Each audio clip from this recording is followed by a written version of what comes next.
Recording ભૂલી જ જવું છે અત્યારે કરી. તો નમસ્તે મિત્રો, આજે પાછા આપણે સૌ આ વેબિનારમાં કોવિડ-19 પેન્ડેમિકના લોકડાઉન પરિસ્થિતિમાં જ્યારે 35 થી વધારે દિવસો થઈ ગયા છે ત્યારે આપણે ફરી પાછા આજે સૌ એકત્ર થયા છીએ. સૌનું સ્વાગત છે. SIHFW, GSACS અને યુનિસેફ બધા જે મિત્રો છે એમણે અમને આમંત્ર્યા એના માટે થેન્ક યુ વેરી મચ. આજનું જે સેશન છે તે આપણે વાત કરવાના છીએ કે બાળકો અને કિશોરો. કોણ બોલે છે? તો આ કોવિડ-19 પેન્ડેમિકની પરિસ્થિતિ અને લોકડાઉનની પરિસ્થિતિમાં બાળકો જ્યારે ઘરમાં છે, સ્કૂલો બંધ છે, આજુબાજુ પડોશમાં પણ બધું બંધ છે, રસ્તાઓ ખાલી છે, જઈ શકતા નથી ક્યાંય, રેકોર્ડિંગ ત્યાં થવાનું છે. ઘરમાં જ બેઠા છે અને માતા પિતા અને અત્યાર કુટુંબની સુધીમાં સાથે અહીંયા એ લોકો અડધું ત્યાં જવું. જાણે કે એકલા અટુલા થઈ ગયા છે. અને બાળકો એ 0 થી લઈ અને એડોલેસન્ટ્સ આપણે 18-20 વર્ષની ઉંમરના જ્યાં સુધી એ લોકો એડલ્ટ ના થઈ જાય ત્યાં સુધી, એટલે આખી મોટી રેન્જ છે આ એજ ગ્રુપની. અને દરેક એજ ગ્રુપના અલગ અલગ જાત જાતના ઇશ્યુઝ અને પ્રોબ્લેમ્સ ને સમસ્યાઓ પણ આવી શકે છે. તો આજના ઓબ્જેક્ટિવ જે છે આપણા એ છે કે આપણે કોવિડ-19 પેન્ડેમિક, લોકડાઉન એ બધામાં બાળકો અને કિશોરોની માનસિક અવસ્થા સમજીએ એ પહેલા આપણે થોડુંક નોર્મલ ચાઇલ્ડ ડેવલપમેન્ટ પણ આપણે સમજીએ કે કાઉન્સેલર તરીકે આપણે જો આ બધી વાતો બેકગ્રાઉન્ડ વધારે ખબર હોય તો આપણે ચોક્કસ એની અત્યારની માનસિક અવસ્થા પણ વધારે સારી રીતે સમજી શકીએ અને એના ઉકેલો, ઉપાયો, સોલ્યુશન્સ અને કાઉન્સેલિંગમાં પણ આપણને એ મદદરૂપ થાય. તો નોર્મલ ચાઇલ્ડ ડેવલપમેન્ટ સમજ્યા પછી આપણે આ બાળકો અને કિશોરો ઉપર એની શું અસર છે એ સમજીશું અને છેવટે એઝ એ કાઉન્સેલર આપણે શું કરવું જોઈએ આ બાળકો સાથે, કિશોરો સાથે અને પેરેન્ટ્સ એટલે કે મા બાપ તરીકે. કારણ કે મોટા ભાગની જે તકલીફો જે છે એ તો આપણને એ મા બાપ જ કહેવાના છે કે એ લોકો જ આગળ આવવાના છે. કિશોરો કદાચ પોતાની સમસ્યાઓ વર્ણવી શકે. તો આટલી વાતો આપણે કરવાના છીએ. તો આજે આપણી સાથે જે એક્સપર્ટ છે એમાં મારી સાથે ડોક્ટર કમલેશ દવે છે. એ એસોસિએટ પ્રોફેસર છે સાયકેટ્રી ડિપાર્ટમેન્ટમાં. તો હું એમને વિનંતી કરીશ કે હવે પછીનું જે નોર્મલ ચાઇલ્ડ ડેવલપમેન્ટ છે અને બાળકો ઉપર અને કિશોરો ઉપર એની અસરો છે એનું સેશન ચાલુ કરે.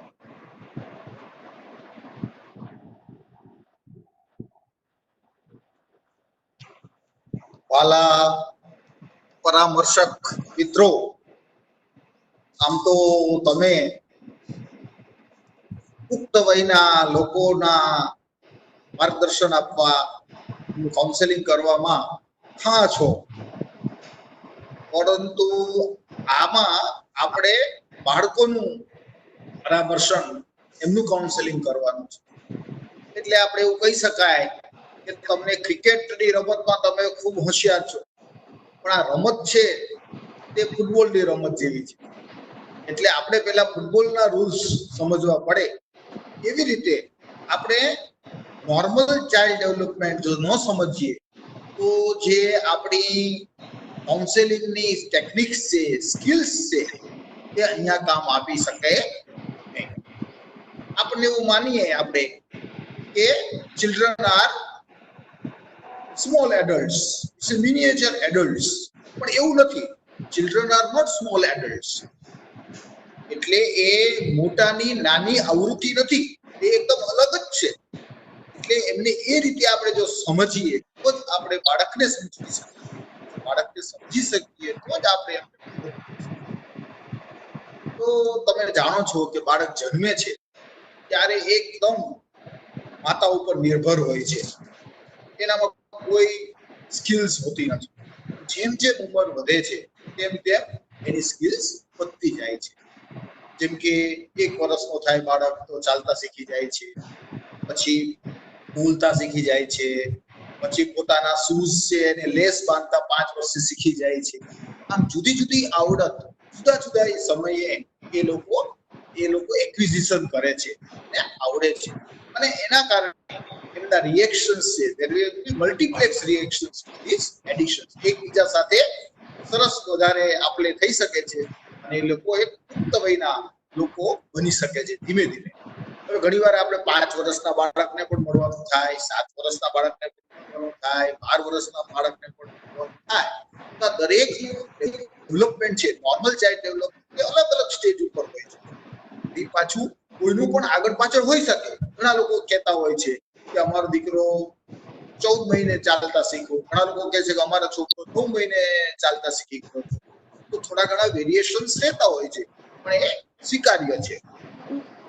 હવે જ્યારે બાળક વૃદ્ધિ પામે છે ત્યારે there is a explosion in newborn possibility early childhood એટલે કે જે આ નાનપણનો સમયગાળો છે એમાં આ બધી વસ્તુઓ ખૂબ જોવા મળે છે અને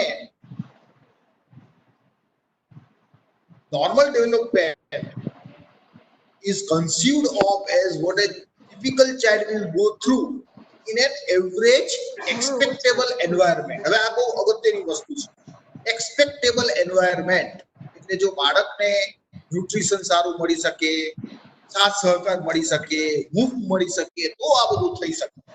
પરંતુ આ કોવિડના સમયગાળામાં એક્સપેક્ટેબલ એન્વાયરમેન્ટ નથી. એટલે કે આ સમયગાળો જે છે તેમાં મા બાપ પોતે પણ ચિંતામાં છે. જ્યારે મા બાપ ચિંતામાં હોય બાળકને કઈ રીતે શાંત પાડી શકે, પ્રેમ કેવી રીતે આપી શકે, તો આવી પરિસ્થિતિ જે છે જ્યારે ડિઝાસ્ટરની પરિસ્થિતિ આવે છે ત્યારે એક્સપેક્ટેબલ એન્વાયરમેન્ટ બરાબર રહેતું નથી અને એના કારણે નોર્મલ ડેવલપમેન્ટ પણ આડું અવળું થઈ જાય છે, હેવાયર્ડ થઈ જાય છે. Next slide.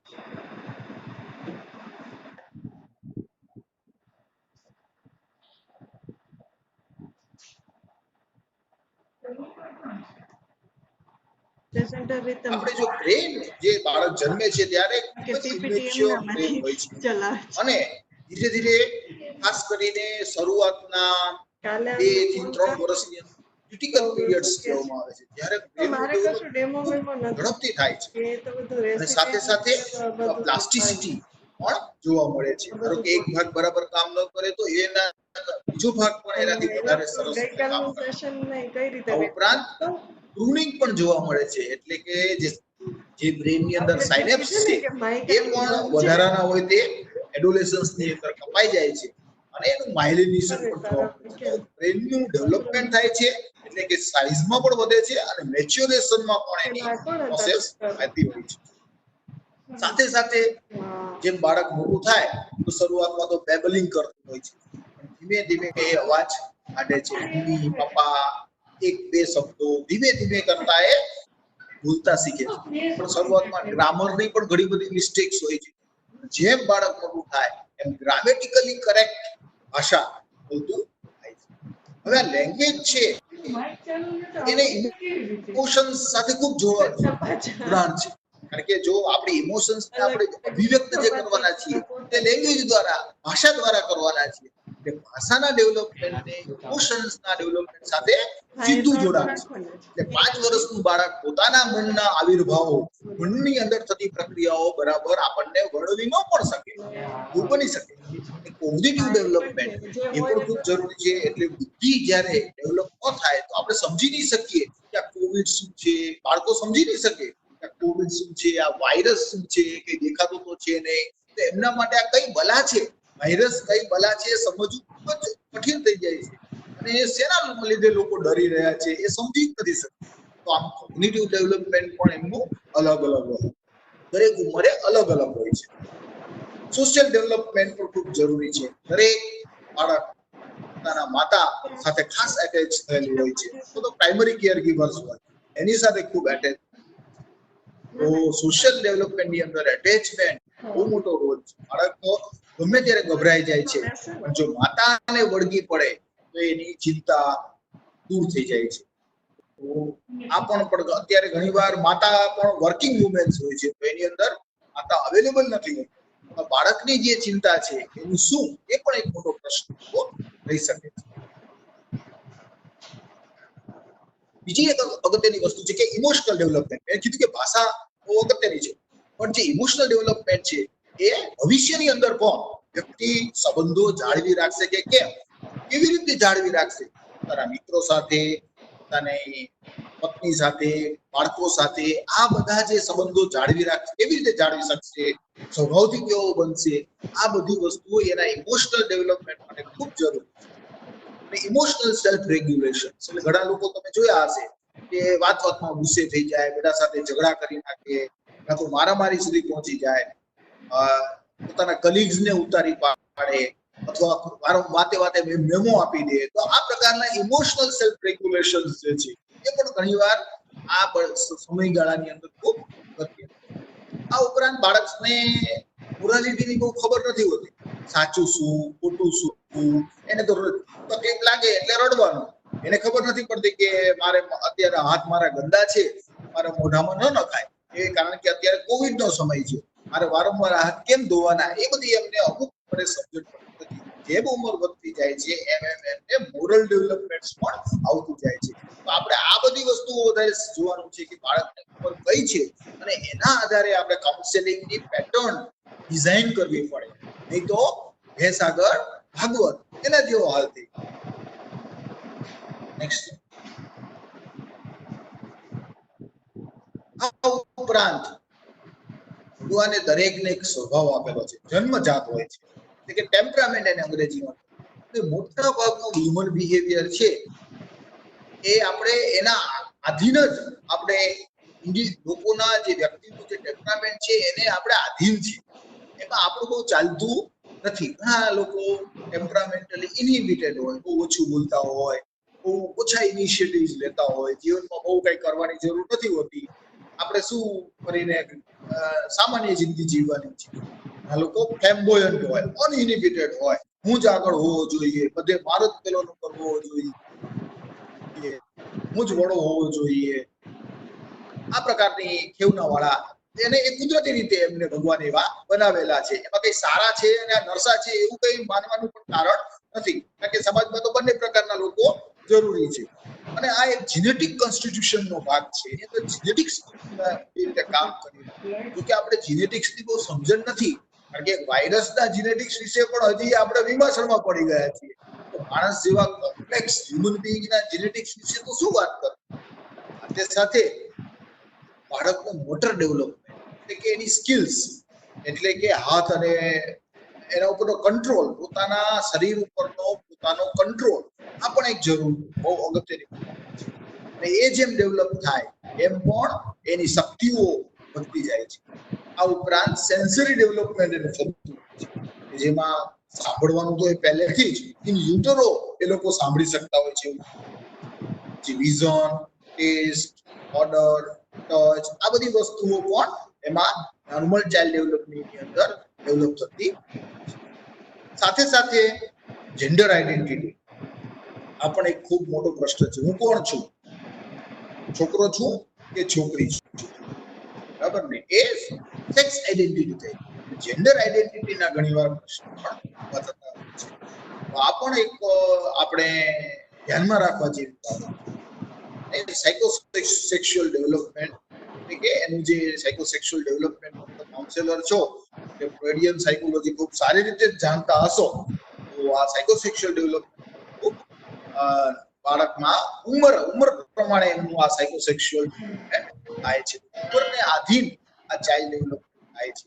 જ્યારે આપણે નાના બાળકને જોઈએ છીએ તો પોતે પોતાની ગરદન પણ સીધી રાખી શકતો નથી, અને જ્યારે 20-25 વર્ષનો થાય ત્યારે મોટો એથ્લીટ બની જાય છે. આપણને ચમત્કાર જેવું લાગે છે. આ ચમત્કાર જ છે ને, ચમત્કાર નથી તો બીજું શું છે? તો આ નોર્મલ ચાઇલ્ડ ડેવલપમેન્ટ ખૂબ અગત્યની બાબત છે. જ્યારે આપણે બાળકનું કાઉન્સેલિંગ કરવા જઈ રહ્યા છીએ ત્યારે જ્યારે બાળકનું આપણે એક્ઝામિનેશન કરવાનું છે ત્યારે આપણે એ બાળકને એની ઉંમર પ્રમાણે ડેવલપમેન્ટલ પ્રોગ્રેસ જે છે એ જુદા જુદા ડોમેનની આપણે વાત કરી. લેંગ્વેજ છે, ઇમોશન્સ છે, કોગ્નિટિવ ડેવલપમેન્ટ છે, જે પિયાજીએ એના ઉપર ઘણું કામ કરેલું છે. આ બધાની અંદર એ બાળક ક્યાંય હું તો કરતું નથી ને, એ આપણે જોવું પડે. આ પણ એક ઇવેલ્યુએશન્સ કરવા માટે ખૂબ જરૂરી છે. આપણને એ બધા ડોમેન્સ ની ખબર હોવી જોઈએ, એ જ પ્રમાણે કઈ જગ્યાએ આ બાળક અત્યારે હોવો જોઈએ અને અત્યારે ક્યાં છે એની આપણને ખબર પડે તો આપણે કહી શકીએ કે આ બાળક થોડું પાછળ પડે છે, આ બાળક આ ઉંમર પ્રમાણે બરાબર જઈ રહ્યો છે કે આગળ છે. આગળ પણ હોઈ શકે છે બાળકો અમુક એરિયામાં. આ બધી વસ્તુઓનો આપણને સુપેરે પરિચય કરવો થઈ જાય. બાળક સાથે વાત કરીએ છીએ, એની સાથે એક્ઝામિનેશન. હવે બાળકનું વર્તન છે એને એમાં બાળકને કઈ પ્રોબ્લેમ હોતો નથી. મોટા ભાગને તો તકલીફ પેરેન્ટ્સને હોય છે, ઘરમાં બહુ તોફાન કરે છે, બહુ તકલીફ કરે છે, અમે હેરાન થઈ જઈએ છીએ, વસ્તુઓ આડી અવળી કરી નાખે છે. ટીચર્સને પ્રોબ્લેમ હોય છે કે સ્કૂલ ક્લાસની અંદર એટલી બધી ધમાલ કરે છે અને પિયર્સ એટલે કે એમના જે મિત્રો હોય છે એમને પણ ઘણી વાર તકલીફ થઈ જતી હોય છે કે પટકું ધોરી લે છે, અથવા અમારી રમત જે સિસ્ટમેટિકલી ચાલતી હોય છે નિયમબદ્ધ, તો નિયમને ફોલો જ નથી કરતો. આમ બાળકને ઓછા પ્રશ્નો હોય છે પણ એની આજુબાજુના લોકોને વધારે પ્રશ્નો રહેતા હોય છે. પરંતુ સાથે સાથે બાળક કદી જાતે એવું નથી કહેતો કે મને આ તકલીફ છે, મને ડોક્ટર પાસે લઈ જાઓ. મોટા ભાગે મા બાપ અથવા તો ટીચર્સ એવું કહે છે કે તમારા છોકરાને કોઈ સાયકોલોજીસ્ટને બતાવો અથવા સાયકિયાટ્રિસ્ટને બતાવો અથવા કોઈ પીડિયાટ્રિક્સને બતાવો, એવું ટીચર્સ કહેતા હોય છે.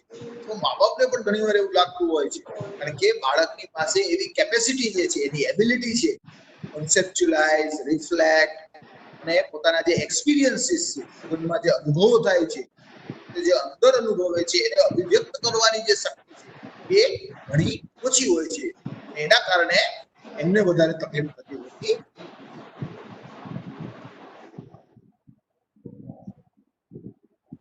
હવે બાળક જે છે એ એકલો તો ઉછરતો નથી, પણ પોતાના કુટુંબની અંદર ઉછરે છે, પોતાની સ્કૂલની અંદર ઉછરે છે, પોતાની શેરી અથવા તો સોસાયટી હવે થઈ ગઈ, સોસાયટીની અંદર ઉછરતો હોય છે.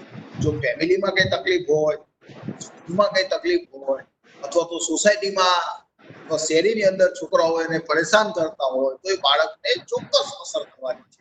એટલે કે કોન્ટેક્સ્ટ ઇઝ વેરી ઇમ્પોર્ટન્ટ અને નીડ ફોર મલ્ટિપલ ઇન્ફોર્મેશન. એટલે આપણે જ્યારે બાળકને જોઈએ ત્યારે ખાલી બાળકને જ જોવાની નથી, આપણે જુદી જુદી જગ્યાએથી, જેમ કે એના માતા પિતા સાથે આપણે માહિતી મેળવવાની છે, એમના સ્કૂલ પાસેથી આપણે માહિતી મેળવી શકીએ છીએ, ટીચર્સ પાસેથી માહિતી મેળવી શકીએ છીએ, એમના કોમ્યુનિટી સેટિંગ્સ, એમના મિત્રો નાના મોટા હોય એની પાસેથી પણ આપણે માહિતી મેળવી શકીએ છીએ. તો આ રીતે આપણે ઘણા જગ્યાએથી માહિતી મેળવવાની હોય છે જ્યારે આપણે બાળકનું કાઉન્સેલિંગ. પેરેન્ટનો પણ ઇન્ટરવ્યુ લેવો ખૂબ જરૂરી છે. પેરેન્ટ જ્યારે ઇન્ટરવ્યુ આપે છે તો એનાથી આપણને ખૂબ ખબર પડે છે કે એના બાળક નોર્મલ ડેવલપમેન્ટ કેવું હતું, પછી ઇન્ટ્રા લાઈફ કેવી હતી, એમાં કોઈ પ્રોબ્લેમ હતો, આ બધી વસ્તુઓ ખબર પડે છે. ઇમિડિયેટ ક્રાય હતી કે ઘણી બધી વસ્તુઓ આપણને પેરેન્ટ્સ મોટાભાગની વસ્તુ બતાવતા હોય છે. સાથે સાથે જ્યારે બાળક બેઠો હોય તો એ બે વચ્ચેના જે સંબંધો છે એના ઉપરથી પણ આપણને ખબર પડે કે પેરેન્ટ્સનો એટીટ્યુડ બાળક તરફ કેવો છે. ઘણી વાર પેરેન્ટ્સ ખૂબ જ ઓથોરિટેરિયન હોય છે, ચૂપ બેસ, તને શું સમજાય એમ કરીને બાળકને ઉતારી પાડતા હોય છે. ઘણી વાર તો મારી પણ દેતા હોય છે આપણી સામે. આપણને ખબર પડે કે પેરેન્ટ્સનો બાળક પ્રત્યેનો એટીટ્યુડ કેવો છે એ આપણને આપણા ઇન્ટરવ્યુ દરમિયાન જ સમજવા આવી જતું. અને એના કારણે આપણે અત્યારે બાળક કઈ તકલીફમાંથી પસાર થઈ અને શા માટે બાળકને આપણી પાસે સાયકોલોજીસ્ટ પાસે શા માટે લાવવામાં આવ્યો, સાયકિયાટ્રિસ્ટ પાસે કેમ લાવવામાં આવ્યો, તો પીડિયાટ્રિશિયન પાસે કેમ લાવવામાં આવ્યો, એનું કારણ જાણવું ખૂબ જરૂરી છે. ઘણીવાર બાળકને એ ડિફિકલ્ટીઝ એટલી લાગતી હોતી નથી, એને તો એવું લાગે કે મમ્મી પપ્પા લઈ ગયા એટલે હું ગયો. ઘણીવાર ઇન્ફોર્મલ ડિફરન્સીસ ખૂબ અગત્ય. મમ્મી એવું કહેતા હોય કે બહુ ધમાલીઓ છે, પપ્પા એવું કહેતા હોય તો બહુ શાંત છે. તો આપણને ખબર પડે કે મધર છે એ બહુ લેક્સ પેરેન્ટિંગમાં માનતા હોય, ફાધર છે તે બહુ ડોમિનન્ટ પેરેન્ટિંગ હોય, કે ઘરમાં આવે એટલે છોકરો શાંત થઈ જાય છે. બંનેના જે ડિફરન્સીસ છે એ હોય છે જુદા જુદા. એવી રીતે ઘણીવાર સ્કૂલની અંદરથી કમ્પ્લેન આવતી હોય છે, મારો છોકરો તો બહુ ધમાલ્યો છે. ઘરમાં બધા એવું કહેતા હોય છે કે અમારા ઘરમાં તો છોકરો ધમાલ્યો નથી. ઘણી વાર ઊંધું પણ હોય છે કે ઘરમાં છોકરાઓ એટલા બધા ધમાલ કરે છે, પણ સ્કૂલના ટીચર્સ તો એવું કે તમારો છોકરો તો અવ્વલ એકદમ શાંત છે. તો આવી પણ ડિફરન્સીસ જોવા મળતા હોય છે. કોમ્યુનિટીની અંદર પણ આપણને ઘણીવાર જોવા મળે છે કે એને કોઈ રમાડતું નથી સાહેબ, કારણ કે એ બહુ તોફાની છે, અથવા તો એને સમજણ ઓછી પડે છે એટલે એને કોઈ ગેમ્સની અંદર રમાડતું નથી. ઉંમરમાં મોટો છે, નાના છોકરાઓ સાથે રમવું પડે છે, કારણ કે ઉંમરના વાળા છોકરા સાથે એટલે ઘણીવાર એમને આઈક્યુ ના પ્રોબ્લેમ હોય, થોડો ઓછો આઈક્યુ હોય, એવું પણ બની શકે છે. તો આ ઇન્ફોર્મલ ડિફરન્સીસ થી પણ આપણને ઘણી બધી વસ્તુ ખબર પડે છે. અને આપણને બાપ સાથે વાત કરતા આવડવું જોઈએ. એની જે ઇન્ટરવ્યુ ટેકનિક્સ છે, જે જોકે તમે પુખ્ત વયના લોકો સાથે કામ કરી જ રહ્યા છો, ઘણા લોકો એચઆઈવી કાઉન્સેલિંગમાં કામ કરતા હશે, ઘણા અન્ય કોઈ કાઉન્સેલિંગમાં કામ કરતા હશે, તો તમારી આ બધી જે ટેકનિક્સ છે, ઓપન-એન્ડેડ ક્વેશ્ચન્સ કરવાના, રેપો ડેવલપ કરવાના, આ બધું તમારે કરવાનું જ છે એમની સાથે. તો ચાઇલ્ડ એડોલેસન્સ જ્યારે આપણે ઇન્ટરવ્યુ કરીએ, તો જે આ ઇન્ટરવ્યુ છે પેલા તો આપણે ઇન્ટરવ્યુ કરીએ છીએ, ઇન્ટ્રોગેશન કરતા નથી, એ આપણે રેપો ડેવલપ કરવાનો. એના કારણે એ રેપો ડેવલપ કરવાથી આપણને વ્યક્તિ વાતો કરે છે આપણી સાથે, એનાથી આપણને એના ફિલિંગ્સની ખબર પડે છે, એના મૂડ્સની ખબર પડે છે, એને કોઈ તકલીફ છે કે નહીં એની ખબર પડે છે. અને બાળકને પોતાનો પણ એક વ્યૂ હોય, જે એના ઘરમાં થતું શું થઈ રહ્યું છે, કે સિગ્નિફિકન્ટ ઇસેન્શિયલ કે કોવિડ વિશે તારી શું માન્યતા છે. તો ઘણા છોકરાઓ એવું કહે કે કોવિડમાં અમને તો કઈ થયું જ નથી, અમને તો બહુ મજા પડી ગઈ, સ્કૂલો બંધ થઈ ગઈ, ભાઈબંધ દોસ્તારો રખડવાનું, બહુ મજા. તો એને કોવિડ નો એટલો વિષાદ નથી હોતો કે આટલા લોકો મરી ગયા છે, એનો એક કોન્સેપ્ટ પણ નથી. Child view is very important. આપણે એવું ના કહી શકીએ કે બધા ચાઇલ્ડ છે તે ઉદાસ બેસી ગયા છે, ડરી ગયા છે, ગભરાઈ ગયેલા છે, એવું જરૂરી નથી. ઘણા ચાઇલ્ડ તો મજામાં પણ હોય કે રોજ મજા કરવાની, આનંદ કરવાનો, ઘરમાં પત્તા રમવાના, કેરમ રમવાનું, મજા છે. તો આવું પણ હોઈ શકે, બરાબર. ઘણીવાર ગાર્ડિંગ ઇમ્પોર્ટન્ટ ઇન્ફોર્મેશન, ઘણીવાર બાળકો એટલા બધા ગભરાયેલા હોય છે, અને જ્યારે રેપો ડેવલપ આપણે નથી કરી શકતા, એમાં આપણી ખામી નથી, પરિસ્થિતિની વસ્ત, એટલા બધા એમને ખરાબ અનુભવો થયેલા હોય છે, જેમ કે એમને કોઈ અબ્યુઝ કર્યો હોય, સેક્સ્યુઅલ અબ્યુઝ કર્યો કે ફિઝિકલ અબ્યુઝ કર્યો, સ્કૂલની અંદર કોઈ પકડાયા હોય, માર્યા હોય, બુલિંગ કર્યું, કોઈ એના ઉપર એન્ટી સોશિયલ એક્ટિવિટીઝ કરી હોય, પોતે સબસ્ટન્સ યુઝ કરતા હોય, તમાકુ જોડતા હોય, તો પોતે સુસાઇડ એટેમ્પ્ટ કરતા હોય, ઘણીવાર એમને ઇટિંગ ડિસઓર્ડર્સ હોય કે ખૂબ બધું ખાઈ લેતા હોય, પછી ઉલટી કરતા હોય. ઘણીવાર ફેમિલીનું ડાયનેમિક્સ જ એનું ખરાબ હોય, હસબન્ડ વાઈફ વચ્ચે એવા ઝઘડા થતા હોય, સાસુ વહુ વચ્ચે ઝઘડા થતા હોય, અને એવું ઘરનું વાતાવરણ હોય કે એમને ખબર જ નહીં પડે કે કઈ સ્વિચ દબાવવાથી કઈ લાઈટ થશે ઘરમાં. એટલે આવું કોલ્યુઝિવ ફેમિલી ડાયનેમિક્સ હોય ત્યારે એ લોકો બિચારા અટવાઈ જતા હોય છે. ઘરનું વાતાવરણ જે છે એ પણ બાળકના મનોસ્થિતિને ચોક્કસ અસર કરતું હોય છે, અને આ પણ આપણે ઇન્ટરવ્યુમાં ધ્યાન રાખવાનું.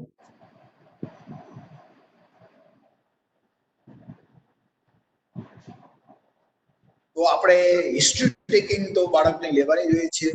મેન્ટલ સ્ટેટસ એક્ઝામિનેશન દરેકને થોડું આવડવું જોઈએ.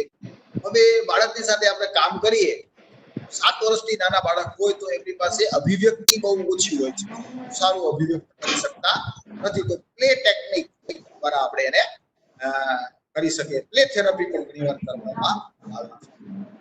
આ ઉપરાંત બાળકો સાથે પ્રોજેક્ટિવ ટેકનિક, આપણે બાળકને કહીએ કે ચલ તું એક પિક્ચર દો, એ પિક્ચર દોરે તો આપણે એના વિશે કોમેન્ટ કરાવી કે આ કોણ છે, શું કરી રહ્યો છે, શા માટે આમ ગભરાયેલો છે, ક્યાં જઈ રહ્યો છે, એના વિશે આપણે ડિટેલ્સ ની અંદર એ પિક્ચર વિશે આપણે એને પૂછી શકીએ, અને એના ઉપરથી આપણે બાળકના મનોસ્થિતિનું તારણ કાઢી શકીએ. જે સાવ સાચું હોય એ જરૂર નથી, પણ તારણ આપણને મળે છે. આપણે બાળક સાથે વાર્તાલાપ પણ કરવો પડે છે, જેમાં આપણે બાળકને ઓપન એન્ડેડ ક્વેશ્ચન્સ પૂછવા જોઈએ કે તારા ભાઈ સાથે તારે કેવું બને છે, એમ કરતા એના કરતા તારા ભાઈ વિશે વાત કરતું એ ઘણી બધી વાતો પોતાના ભાઈ વિશે કહી શકે છે. ખાસ કરીને બાળકોને તો મા બાપ લાવતા હોય છે. બાળકોની કઈ આમ તો કન્સેન્ટની પણ બહુ જરૂર નથી હોતી, એની એસેન્ટ હોય છે અને મા બાપની કન્સેન્ટ હોય છે. પણ જ્યારે બાળકો એડોલેસન્સ થઈ જાય છે, ત્યારે ઘણીવાર 17 વર્ષના બાળકો એવું કે છે, 18 વર્ષના તો ચોક્કસ કે ભાઈ મારી વાત છે તમે મારા મમ્મી પપ્પાને કહેવાની નહીં, તો હું તમને કહું. તો આ રીતે કોન્ફિડેન્શિયાલિટીના પણ બહુ મોટા ઇસ્યુ ખાસ કરીને એડોલેસન્સ આજકાલના જમાનામાં બહુ આવતા થઈ ગયા. અને ઘણી વાર તો એવું પણ જોવા મળે છે મોટા સિટીની અંદર કે 15 વર્ષનો છોકરો જાતે સાયકિયાટ્રિસ્ટને મળવા આવે છે ત્યારે પ્રશ્ન ઉભો થાય છે કે હવે આપણે શું કરવું, અને ના પાડે છે કે મારા મમ્મી પપ્પાને નહીં જણાવતા. તો આવા પણ પ્રશ્નો ઘણી વાર જોવા મળતા હોય છે.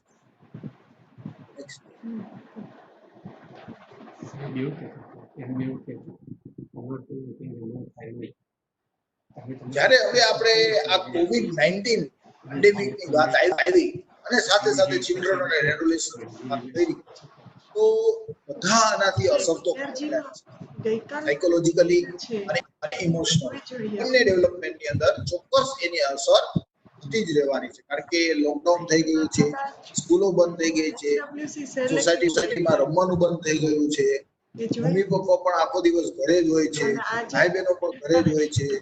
એટલે જે ઘરનું વાતાવરણ હતું પહેલાનું અત્યારનું બદલાઈ ગયું છે. આના લીધે ચોક્કસ સાયકોલોજીકલ અને ઇમોશનલ ડેવલપમેન્ટની અંદર થોડા ઘણા અંશે પોઝિટિવ પણ આવી શકે છે, નેગેટિવ પણ આવી શકે છે, ફેરફાર આવવાના છે. હવે એમને એવું પણ થાય કે અમને તો રમવાની બહુ મજા આવે પણ અમને હવે કોઈ રમવા જવા દેતું નથી, આ તો અમારો અધિકાર છે. અમે પેલા તો રોજ ફ્રેન્ડ્સને મળતા હતા, સ્કૂલે જતા હતા, ટ્યુશને જતા હતા, અને મને તો સ્વિમિંગ કરવું બહુ ગમે, સ્કેટિંગ કરવું, ડાન્સિંગ કરવું, ટેનિસ રમવું, પણ હવે તો આમાંથી હું કંઈ કરી શકતો નથી. મને કેમ આવી રીતે બાંધી દેવામાં આવ્યો છે? આમાં શું મારા મમ્મી પપ્પાનો વાંક છે કે બધા છોકરા કરે છે આવું? અને આ કોવિડ શું છે, આ બીમારી શું છે, એ બધી વસ્તુઓ એમને બહુ સમજાતી નથી. જોજનો દૂર છે એમનાથી, ખાસ કરીને નાના બાળકોને, 6 વર્ષના લોકો, 7 વર્ષના લોકો એ બહુ સમજી શકતા નથી. સાથે સાથે એમને એવું કહેવામાં આવે છે કે વારંવાર તમારે અહીંયા મોઢે નહીં અડવાનું, આંખ ઉપર નહીં અડવાનું, વારંવાર હાથ ધોવાના. તો એમને આ બધું થોડું વિચિત્ર પણ લાગી શકે છે કે આ બધું એકદમ કેમ દુનિયા મારી આજુબાજુની બદલાઈ ગઈ. આ વિમર્ષણ અને વિસ્મયતા પણ અનુભવતા હોય છે કે આ કેમ લઈ ગયું. અને ઘણીવાર જે ઇમોશનલ કેર મળતી હોય છે એ ઇમોશનલ કેર ઓછી થઈ જાય છે. કારણ કે મા બાપ પોતે પણ પોતાની ચિંતામાં એટલા બધા ગુંથાયેલા હોય છે, બાળકને ક્યાં હૂંફ અને પ્રેમ અને લાગણી આપે આ સમય. તો આ પણ એક પેન્ડેમિકની અંદર ચિલ્ડ્રન અને એડોલેસન્સના ઇમોશનલ હેલ્થને પણ આ ચોક્કસ અસર કરે છે. તો નોર્મલ રિસ્પોન્સ તો કેટલો સરસ હતો, મજાનો હતો, આનંદ, પ્રમોદ, બધું ચાલતું, પણ અત્યારે તો બધું ડરાવનું લાગે છે. બધા એકબીજા બધાને ડરાવી રહ્યા છે, જાણે કે જીવન આખું આમ રેડ લાઇટ જેવું થઈ ગયું છે. બિહેવિયરલ ઇસ્યુઝ થાય છે. નોર્મલ રિસ્પોન્સ જે બાળકો આપતા હતા એના બદલે હવે બધા જ વર્તનની સમસ્યાઓ થઈ ગઈ છે. કે એ લોકો પોકારે છે કે અમારે બહાર જવું છે, ફરવા જવું છે, અમારે પીઝા ખાવા જવું છે, જુદી જુદી માંગણીઓ હોય છે. આઈસ્ક્રીમ ખાવો છે, કેટલા ટાઈમથી તો આઈસ્ક્રીમ નથી ખાધો, એવું પણ કોમન છે આ ઉનાળાની અંદર ગુજરાતી બાળકો માટે. Next slide.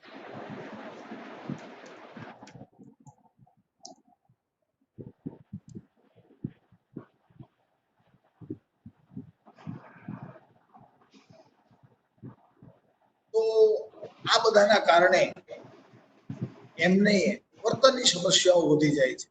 એટલે કે વાત વાતમાં ચીડિયા થઈ જાય છે, ગુસ્સો કરે છે, વસ્તુ ફેંકી દે છે. મારે તો આ જોઈએ જ, મારે તો પીઝા જોઈએ, મારે તો આઈસ્ક્રીમ જોઈએ, આજે તમારો બર્થડે છે, બર્થડે ના દિવસે પણ કેક અને આઈસ્ક્રીમ નહીં ખવડાવો તો ક્યારે ખવડાવશો? બાળકો આવી ડિમાન્ડ પણ કરે છે, અને આમ જોવા જઈએ તે વ્યાજબી છે. અને ઘણીવાર એ લોકો રડતા હોય છે, તો કારણ વગર રડવા માંડે છે. પેલા બાળક છે તો મોટો થઈ ગયો હોય છે, હવે પાછો હમસર્કિંગ કરવા માંડે છે, પોતાનો અંગૂઠો મોઢામાં લઈ લે છે.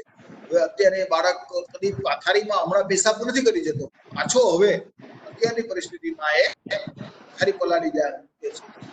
પેલા તો બરાબર ટાઈમસર 3 ટાઈમ જમી લેતો હતો, હવે તો એ બરાબર જમતો નથી, ખાતો નથી, ઓછું ખાય છે, ઘણીવાર વધારે પણ ખાધી શકે છે. પછી રાત્રે સફાળા ઉઠી જાય છે, મમ્મી પાસે આવી જાય છે કે મને ડર લાગે છે, બીક લાગે છે. આ ઉપરાંત ઘણા લોકોને, ઘણા બાળકોને માથું દુખે છે, પેટ દુખે છે, શરીર દુખે છે, અને પીડિયાટ્રિશિયન્સને મળે એવા જાય છે. તો આ પ્રકારના વર્તનની સમસ્યાઓની પાછળ એમની સાયકોલોજીકલ પ્રોબ્લેમ્સ જોડાયેલા હોય છે. ચોક્કસ પેટમાં પણ કોઈ તકલીફ હોઈ શકે છે, એવું નથી કે દર વખતે સાયકોલોજીકલ પ્રોબ્લેમ, પણ એક કારણ આ પણ થઈ શકે. પણ મોટા ભાગે આ જે બિહેવિયરલ ઇશ્યુઝ જે છે એનામાં અત્યારે જે વાતાવરણ, અત્યારે લોકડાઉન થઈ ગયું છે, ઘરમાં રહેવાનું છે 24 કલાક, અને એના કારણે એ લોકોને એમ થાય છે કે things are not under my control. A sense of control માણસ માટે બહુ જરૂરી છે. જ્યારે લોકોને એવું લાગે છે કે things are not under my control, my life is not under my control, ત્યારે લોકો ગુસ્સે થઈ જાય છે, ચીડચીડિયાપણું અને વર્તનની સમસ્યાઓ થાય છે. નાના નહીં, મોટામાં પણ થાય છે. આપણે માઇગ્રન્ટ વર્કર્સ જોઈએ છે ને, કેટલો બધો ગુસ્સો બતાવે છે, કારણ કે એમને એવું લાગે છે કે I am not in my control, I am not within my life. એટલા માટે એ લોકો ગુસ્સો કરે છે. Locked in home, no outdoor play, બહાર ફરવા રખડવા નથી મળતું, મિત્રો સાથે ગપ્પા મારવા, નો સ્કૂલ, નો ટ્યુશન્સ, મજા આવે એવી કોઈ વસ્તુ જોવા મળતી. સાથે સાથે ઘરમાં રહેવાનું છે. ઘરમાં રહેવાથી શું થાય છે કે માં હોય તે ઓવર પ્રોટેક્ટિવ થઈ જાય છે. મારા બાળકને કોવિડ ના થઈ જવો જોઈએ, દિવસમાં 5 વાર નહાવાનું. આમ તો આપણે 3 વારની જે આજ્ઞા છે ભગવાનની, 5 વાર નવડાવે છે, બરાબર ને? અને હાથ વારંવાર ધોવડાવવાના. આમ તો સારી વાત છે, પણ બાળક માટે ઘણીવાર મુશ્કેલ હોય છે. Instructions of parents like not allowed to touch and frequent wash, વારંવાર હાથ ધોવા, ફુલફિલમેન્ટ ઓફ ડિમાન્ડ. બધી વસ્તુઓની ડિમાન્ડ અત્યારે થઈ જાય છે, ઘણીવાર બિલકુલ નથી થતી, એ પણ પ્રોબ્લેમ થાય છે. મોટા ભાગના લોકો અત્યારે મોબાઈલ ઉપર જ પસાર કરતા હોય છે, બરાબર? છોકરા, મા બાપ પણ અત્યારે મોબાઈલ જોતા હોય છે, છોકરાઓ પણ મોબાઈલ જોતા હોય છે. મોબાઈલ સિવાય કોઈ કનેક્શન થયું હતું એ પણ એક મોટો ફેક્ટર કામ કરે છે. વિટનેસિંગ એબનોર્મલ બિહેવિયર ઓફ ફેમિલી. ધારો કે કોઈ ઘરની અંદર કોઈ ગુસ્સો કરે છે, કોઈને તકલીફ થાય છે, તો એની અસર પણ બાળક ઉપર. તો આવા સ્ટ્રેસફુલ સિચ્યુએશનની અંદર આપણે બાળકને કઈ રીતે મદદ કરી શકીએ? કાઉન્સિલરનો બહુ મોટો રોલ છે. તમે જાણો છો ભગવાને આપણને 2 કાન આપ્યા છે અને 1 જીભ આપી છે. ભગવાન એવું કહે છે કે સાંભળો વધારે અને બોલો ઓછું. જો કે અમારા જેવા ટીચર્સ માટે શક્ય બનતું નથી, પણ સાંભળવું વધારે જોઈએ. ગીવ ચિલ્ડ્રન ઓપોર્ચ્યુનિટી, એમને વાત કરવાની તક આપો. તમે તારી સ્કૂલ બંધ થઈ ગઈ, કેવું લાગે છે? Encourage them to share their concern. એટલે પૂછો કે આ તને શું તકલીફ લાગે છે કે મારી પરીક્ષા લેવાશે, મને તો કઈ આવડતું નથી, અને યુ આસ્ક ક્વેશ્ચન, બરાબર? પૂછ મને. એવી રીતે નહીં કહેવાનું, પણ આપણે એને એન્કરેજ કરવાનું કે જેનાથી એ પ્રશ્ન પૂછે આપણને, એટલે ડર ન લાગે. આપણો મોટેરાનો સામાન્ય રીતે બાળકોને ડર લાગતો હોય, ડર ન લાગે એ એવું આપણે વાતાવરણ સાથે ડેવલપ ઓપન એન્ડેડ ક્વેશ્ચન્સ કરવાથી આપણે સાચી માહિતી, વેલિડ ઇન્ફોર્મેશન આપણે મેળવી શકીએ. કમ્ફર્ટ, આપણે મા બાપ પણ શું કરી શકીએ અને કાઉન્સિલર પણ શું કરી શકે? તો બહુ નાની વસ્તુ છે કે જે બાળકને ખૂબ આનંદ આપે છે. જેમ કે આપણે એને વાર્તા કહીએ તો ખૂબ મજા આવે, સ્ટોરીઝ કરીએ, નાની સરસ મજાની સ્ટોરીઝ હોય તો એને ખૂબ મજા આવે. એની સાથે ગીતો ગાઈએ અને એની સાથે રમતો રમીએ, બાળકો આપણી સાથે ઓતપ્રોત થઈ જતા હોય. ને કઈ સારી વસ્તુ કરે તો આપણે એના વખાણ કરીએ, કઈક હિંમત બતાવે, કમ્પેશન બતાવે, કોઈને હેલ્પ કરવા જાય, વારંવાર પોતે હાથ ધોયા કરે, અત્યારે જે જરૂરિયાત છે, વેરી ગુડ બેટા, આપણે એને કહીએ કે તું બરાબર ધ્યાન રાખે છે, તારા હાઇજીન તું બરાબર મેન્ટેન કરે છે, વેરી ગુડ. ને આપણે એને રીએશ્યોર કરીએ, આપણે એને કહીએ કે તું એકદમ સેફ રહેવાનો છો. એમને આપણે એને સાચી માહિતી આપે, કારણ કે આજે વોટ્સઅપ યુનિવર્સિટી એવી થઈ ગઈ છે કે મોટા ભાગની માહિતી ખોટી હોય છે. તો આના બદલે આપણે એને કઈ સાઇટ ઉપર જવું, WHO ની સાઇટ ઉપર, કારણ કે બાળકો પણ હવે ઇન્ટરનેટ વાપરતા થઈ ગયા છે, એમને સાચી સાઇટ બતાવવી ખૂબ જરૂરી છે. અત્યારે અમારી પાસે કેટલા બધા પેરેન્ટ્સના પ્રશ્નો આવતા હોય છે, જે હેલ્પલાઇન પણ ચાલે છે, એમાં પણ મા બાપ એને પડતી સમસ્યા જોવા મળે છે. તો આ કયા કયા ક્વેશ્ચન્સ છે એના વિશે ડોક્ટર રીતમબરા મહેતા વિશેષ વાત કરશે. તો thank you doctor Kamlesh sir, તમે જે નોર્મલ ડેવલપમેન્ટની વાત કરી, જે કાઉન્સેલર છે ઘણી ઉપયોગી થશે એની અવસ્થા પ્રમાણે, એ જ અપ્રોપ્રિએટલી આપણે એને સમજીને એની લેંગ્વેજ ડેવલપમેન્ટને, એના ઇમોશન્સને સમજીને, એ કઈ રીતે એક્સપ્રેસ કરે છે એ સમજીને, અને હાઉ ટુ ઇન્ટરવ્યુ, એની તમે બહુ સરસ વાત કરી. અને બાળકો અને કિશોરો આપણી પાસે આવે અને એની જે સમસ્યાઓ છે એ તો તમે બહુ સરસ વાત કરી. પરંતુ ખાસ કરીને આપણી પાસે આ લોકડાઉન અને કોવિડની પરિસ્થિતિમાં ખાસ કરીને માતા પિતા આવે છે. ઘણીવાર ફોન પણ કરે છે, ફોન પર પણ આપણી મદદ માંગે છે. તો માતા પિતાના ઘણા પ્રશ્નો આવા હોય છે. તો એમને માટે કોઈ એક સચોટ અને સારી જો તમે ટિપ્સ આપો તો બહુ સારું રહેશે. દાખલા તરીકે કેવા પ્રશ્નો હોય કે મારા બાળકને આ કોરોનાનો ચેપ લાગવાની શક્યતા છે કે નહીં, અને જો મારા બાળકને કોરોનાનો ચેપ ના થવા દેવો હોય તો અમારે શું કરવું? આ લોકડાઉનના સમયમાં એને તો બહાર જ જવું છે રમવા માટે, પણ મારે એને કઈ રીતે અટકાવવો, કઈ રીતે રોકવો, કઈ રીતે એને સમજણ આપવી કે એનું વર્તન વધારે જવાબદાર થાય અને એ સમજે કે બહાર નહીં જઈ શકાય. આ લોકડાઉનના સમયમાં કોઈક વાર માતા પિતા એવું પણ કહે છે કે મારું બાળક એટલું તોફાન કરે છે ઘરમાં, હવે તો ત્રાસ થઈ ગયો છે અમારે ઘરમાં. તો એમાં એ લોકોને આપણે શું કહી શકીએ, મા બાપને ખાસ કરીને? એ લોકો એવું પણ આપણને ઘણી વાર કહે છે કે બાળકનું હવે મન લાગતું નથી, મહિના ઉપર થઈ ગયું છે, તો હવે એટલો બોર થાય છે, આખો દિવસ અમારી પાસે આવીને એમ જ કહે છે કે હું બહુ બોર થઈ ગયો, બહુ બોર થઈ ગયો, હવે મારે કઈ નવું કરવું છે. તો એને આપણે મા બાપને શું કહી શકીએ? જો કોઈ વાર મા બાપ એવું કે આખું વખત મારો દીકરો તો ઇન્ટરનેટ કે મોબાઈલ ઉપર ગેમ જ રમે છે, અને હવે અત્યારે તો સ્કૂલો બંધ છે અને પરીક્ષાઓ નહીં, પણ જો કોઈ 10મા 12માં હશે તો ચોક્કસ એના મા બાપને આવી ચિંતા થાય છે અને અમને પ્રશ્નો પૂછે છે કે હવે એને આનું એડિક્શન જ થઈ ગયું હોય એવું લાગે છે, તો અમારે શું કરવું? અને ખાસ કરીને એની કારકિર્દી ઉપર કોઈ અસર થશે કે નહીં? તો ડોક્ટર કમલેશ દવે, આપ મા બાપને આપણે શું કહી શકીએ?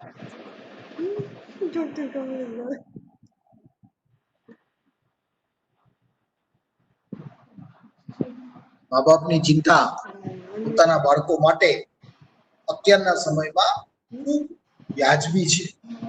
કારણ કે આ જે સમયગાળો જે છે તે નોર્મલ સિચ્યુએશન નથી, અને આ બાળકો મા બાપની ચિંતા એ એબનોર્મલ નથી, પરિસ્થિતિ એબનોર્મલ છે.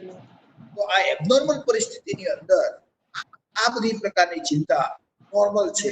કારણ કે ઘણી વાર તો પરીક્ષાની ડેટ્સ નથી આવી. ધારો કે અત્યારે 12માં છોકરાઓ હોય તો એના મા બાપને પરીક્ષા ક્યારે થશે, બીજી અન્ય પરીક્ષાઓ જે છે તે ક્યારે થશે, અને એના લીધે મારા બાળક 22 વર્ષે તો નહીં ને, આ બધા પ્રશ્નો થવા બહુ સ્વાભાવિક છે. હવે બાળકો, જો આપણે જે ઘરમાં બાળક છે તો દરેક બાળક સાથે એક સમય, અલગ સમય ગાળવાની ખૂબ જરૂર છે. કારણ કે દરેક બાળકના પ્રશ્નો અલગ હોય છે. તો ધારો કે ઘરમાં 2 બાળક હોય તો આપણે એક બાળક સાથે રોજ એક ખાસ સમયે આપણે 20 મિનિટ જેટલો એની સાથે સમય ગાળી અને એની સાથે એની પર્સનલ અંગત વાતો કરીએ કે તારા મનમાં શું ચાલી રહ્યું છે, તે શું તકલીફ થઈ રહી છે, અને એના શું મનની અંદર વિચારો જે છે, અભ્યાસ બાબતે શું વિચારો છે, ઊંઘ બાબતે શું વિચારો છે, કોવિડ વિશે શું પ્રશ્નો છે, આ બધા પ્રશ્નો જે ઉઠતા હોય છે એ સમૂહમાં નથી જાણી શકતા. આપણે એને એક અલગ સમય આપીએ 20 મિનિટ માટે, અને આપણે એની સાથે વાત કરી શકીએ. હવે ધારો કે એ બાળક નાનો હોય કે ટોડલર હોય કે 2 વર્ષ 3 વર્ષ કેવી ઉંમરનો હોય, તો આપણે એના ફેશિયલ એક્સપ્રેશન્સ, એના સાઉન્ડ્સ કોપી કરીએ તો એને બાળકને મજા આવે. બાળક થોડું સ્માઇલ કરે, જે તો ઇનહેરન્ટ સ્માઇલ હોય, અંદરનું સ્માઇલ, એને કઈ જોક સાથે કે એનું ન હોય, આપણે એને સ્માઇલને રેસિપ્રોકેટ કરીએ, એ બે કરે અને આપણે પણ જો સામે એને બે કરીએ તો એને મજા આવે. તો આ પ્રકારનો એક રેપો ડેવલપ નાના ટોડલર સાથે પણ કરી શકાય છે. એની સાથે ધારો કે થોડું મોટું બાળક છે, એની સાથે જોડકણાઓ આપણે ગાઈએ, સિંગ સોંગ્સ કહીએ. હવે તો અંગ્રેજી માધ્યમમાં વધારે હોય છે, જોડકણા ઓછા થઈ ગયા, તો પછી એ પ્રકારના ગીતો આપણે ગાઈએ છીએ. મ્યુઝિક છે, આ બધી વસ્તુઓ પણ ખૂબ જરૂરી છે. આપણે બાળકને પૂછવું જોઈએ કે what they would like to do, તમે શું કરવા માંગો છો? કારણ કે ઘણીવાર આપણે થોપી દેતા હોય છે કે ચલો બધા આજે અત્યારે ગીતો ગાવાના છે, તો બાળકને ગીતો ન ગાવા હોય, બાળકને કેરમ રમવું હોય, તો જ્યારે આપણે બાળકને ઓપ્શન આપીએ છીએ, ત્યારે બાળકને એવું લાગે છે કે હું પસંદ કરું છું, ત્યારે એનો કોન્ફિડન્સ વધે છે કે ના, મેં કીધું કે કેરમ રમવાનું એટલે મારા મમ્મી પપ્પા મારી સાથે કેરમ રમી. જો મેં એમ કીધું હોત કે મારી સાથે આ કરો તો મને સાથે એ કરતા હોય, તો આવી રીતે બાળકનો કોન્ફિડન્સ વધે છે. એટલે આપણે એમને સાંભળવા જોઈએ, એમની સામે જોવું જોઈએ. ઘણીવાર આપણે સાંભળતા હોઈએ છીએ પણ આપણે જોતા શેમાં હોઈએ છીએ? મોબાઈલમાં જોતા હોઈએ, એટલે એની બહુ અસર પડતી નથી. એટલે બાળકને ખબર પડી જાય છે કે એ લોકોનું કઈ ધ્યાન કઈ પડે નહીં એમ આપણા. હા, અને જો તમે એને એટેન્શન પણ આપો અને જો તમે આનંદ માણો તો ખૂબ સારી વાત છે. થોડા નાના મોટા બાળક હોય, ધારો કે ટોડલર પછી મોટા બાળક હોય, થોડા યંગ જેને ચાઇલ્ડ, તેની સાથે આપણે વાંચી શકીએ છીએ, તો પિક્ચર સારા હોય તો એ જોઈ શકીએ છીએ. એની સાથે ડ્રોઈંગ્સ બનાવી શકીએ છીએ. ઘણા બાળકો ખૂબ સરસ ડ્રોઈંગ્સ આપણે ફેસબુક ની અંદર જોતા હોઈએ છીએ કે આટલા સરસ આ બાળકે ડ્રોઈંગ્સ બનાવ્યા, ક્રેયોન્સ થી, પેન્સિલ્સ થી, સુંદર કામ કરતા હોય છે અને એને આપણે પ્રશંસા કરીએ. બરાબર. ડાન્સ અને મ્યુઝિક, સિંગ સોંગ, અત્યારે મોટા લોકો પણ, અમારી બેચના લોકો પણ હવે પોતે કોઈ ડાન્સ કરે છે ને એવું કઈ ગ્રુપ બનાવતા હોય છે. તો આપણે પણ આપણા ઘરની અંદર શા માટે બાળકો સાથે ડાન્સ, મ્યુઝિક આ બધું ન કરી શકીએ? ઘણીવાર ઘરમાં ઘણા બધા કામ હોય છે, નું કામ હોય છે, તો બાળકને એમાં ઇન્વોલ્વ કરીએ. મોટી ઉંમરનું બાળક થોડું હોય તો આપણે કહી શકીએ કે ચલ તું બટાકા સમારી દે, રીંગણા સમારી દે. આ રીતે એને થોડું જ્ઞાન પણ મળે. આ બધી લાઈફ સ્કિલ્સ છે. તો આ લાઈફ સ્કિલ્સ જે શીખવાડવાની છે બાળકને, સ્કૂલોમાં તો ખાલી વાતો કરવાના છે, આપણે તો એનું પ્રેક્ટિકલ કરવાનું છે.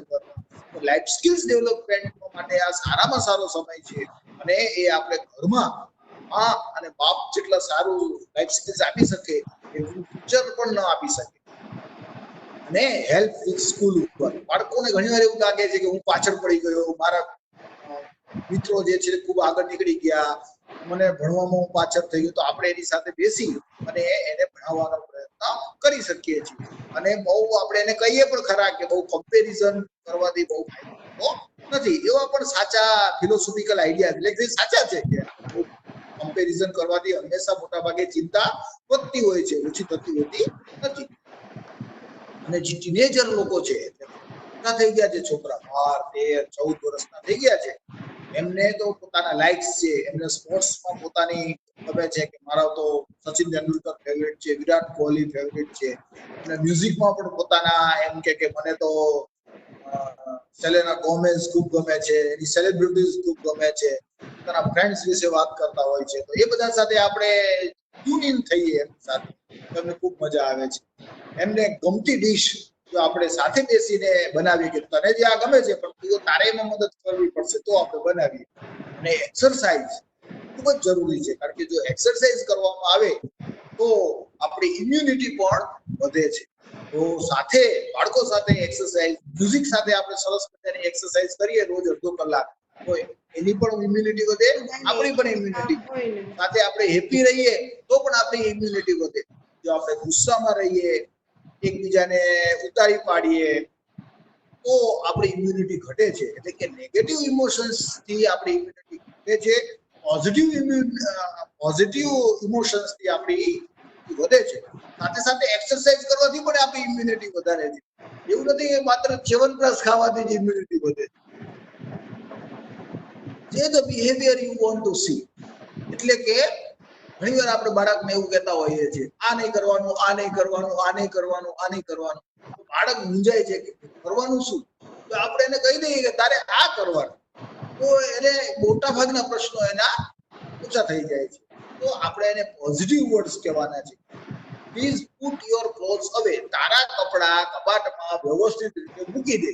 એટલું કહીએ તો એ બિચારો મૂકી દેશે. આપણે એમ કે તું તો છો જ એવો, પહેલેથી જ આવો પાઇપો, એવી રીતે આપણે ખગડાવવા માંડીએ તો એને ખબર નહીં પડે કે મારે કપડા મૂકવાની મોટી વાત. તો આ રીતે બહુ જ સ્પષ્ટ વાતો કરવાથી, સ્પષ્ટ રીતે કહેવાથી બાળકો એને ફોલો કરતા હોય છે. praise your child when they are behaving well.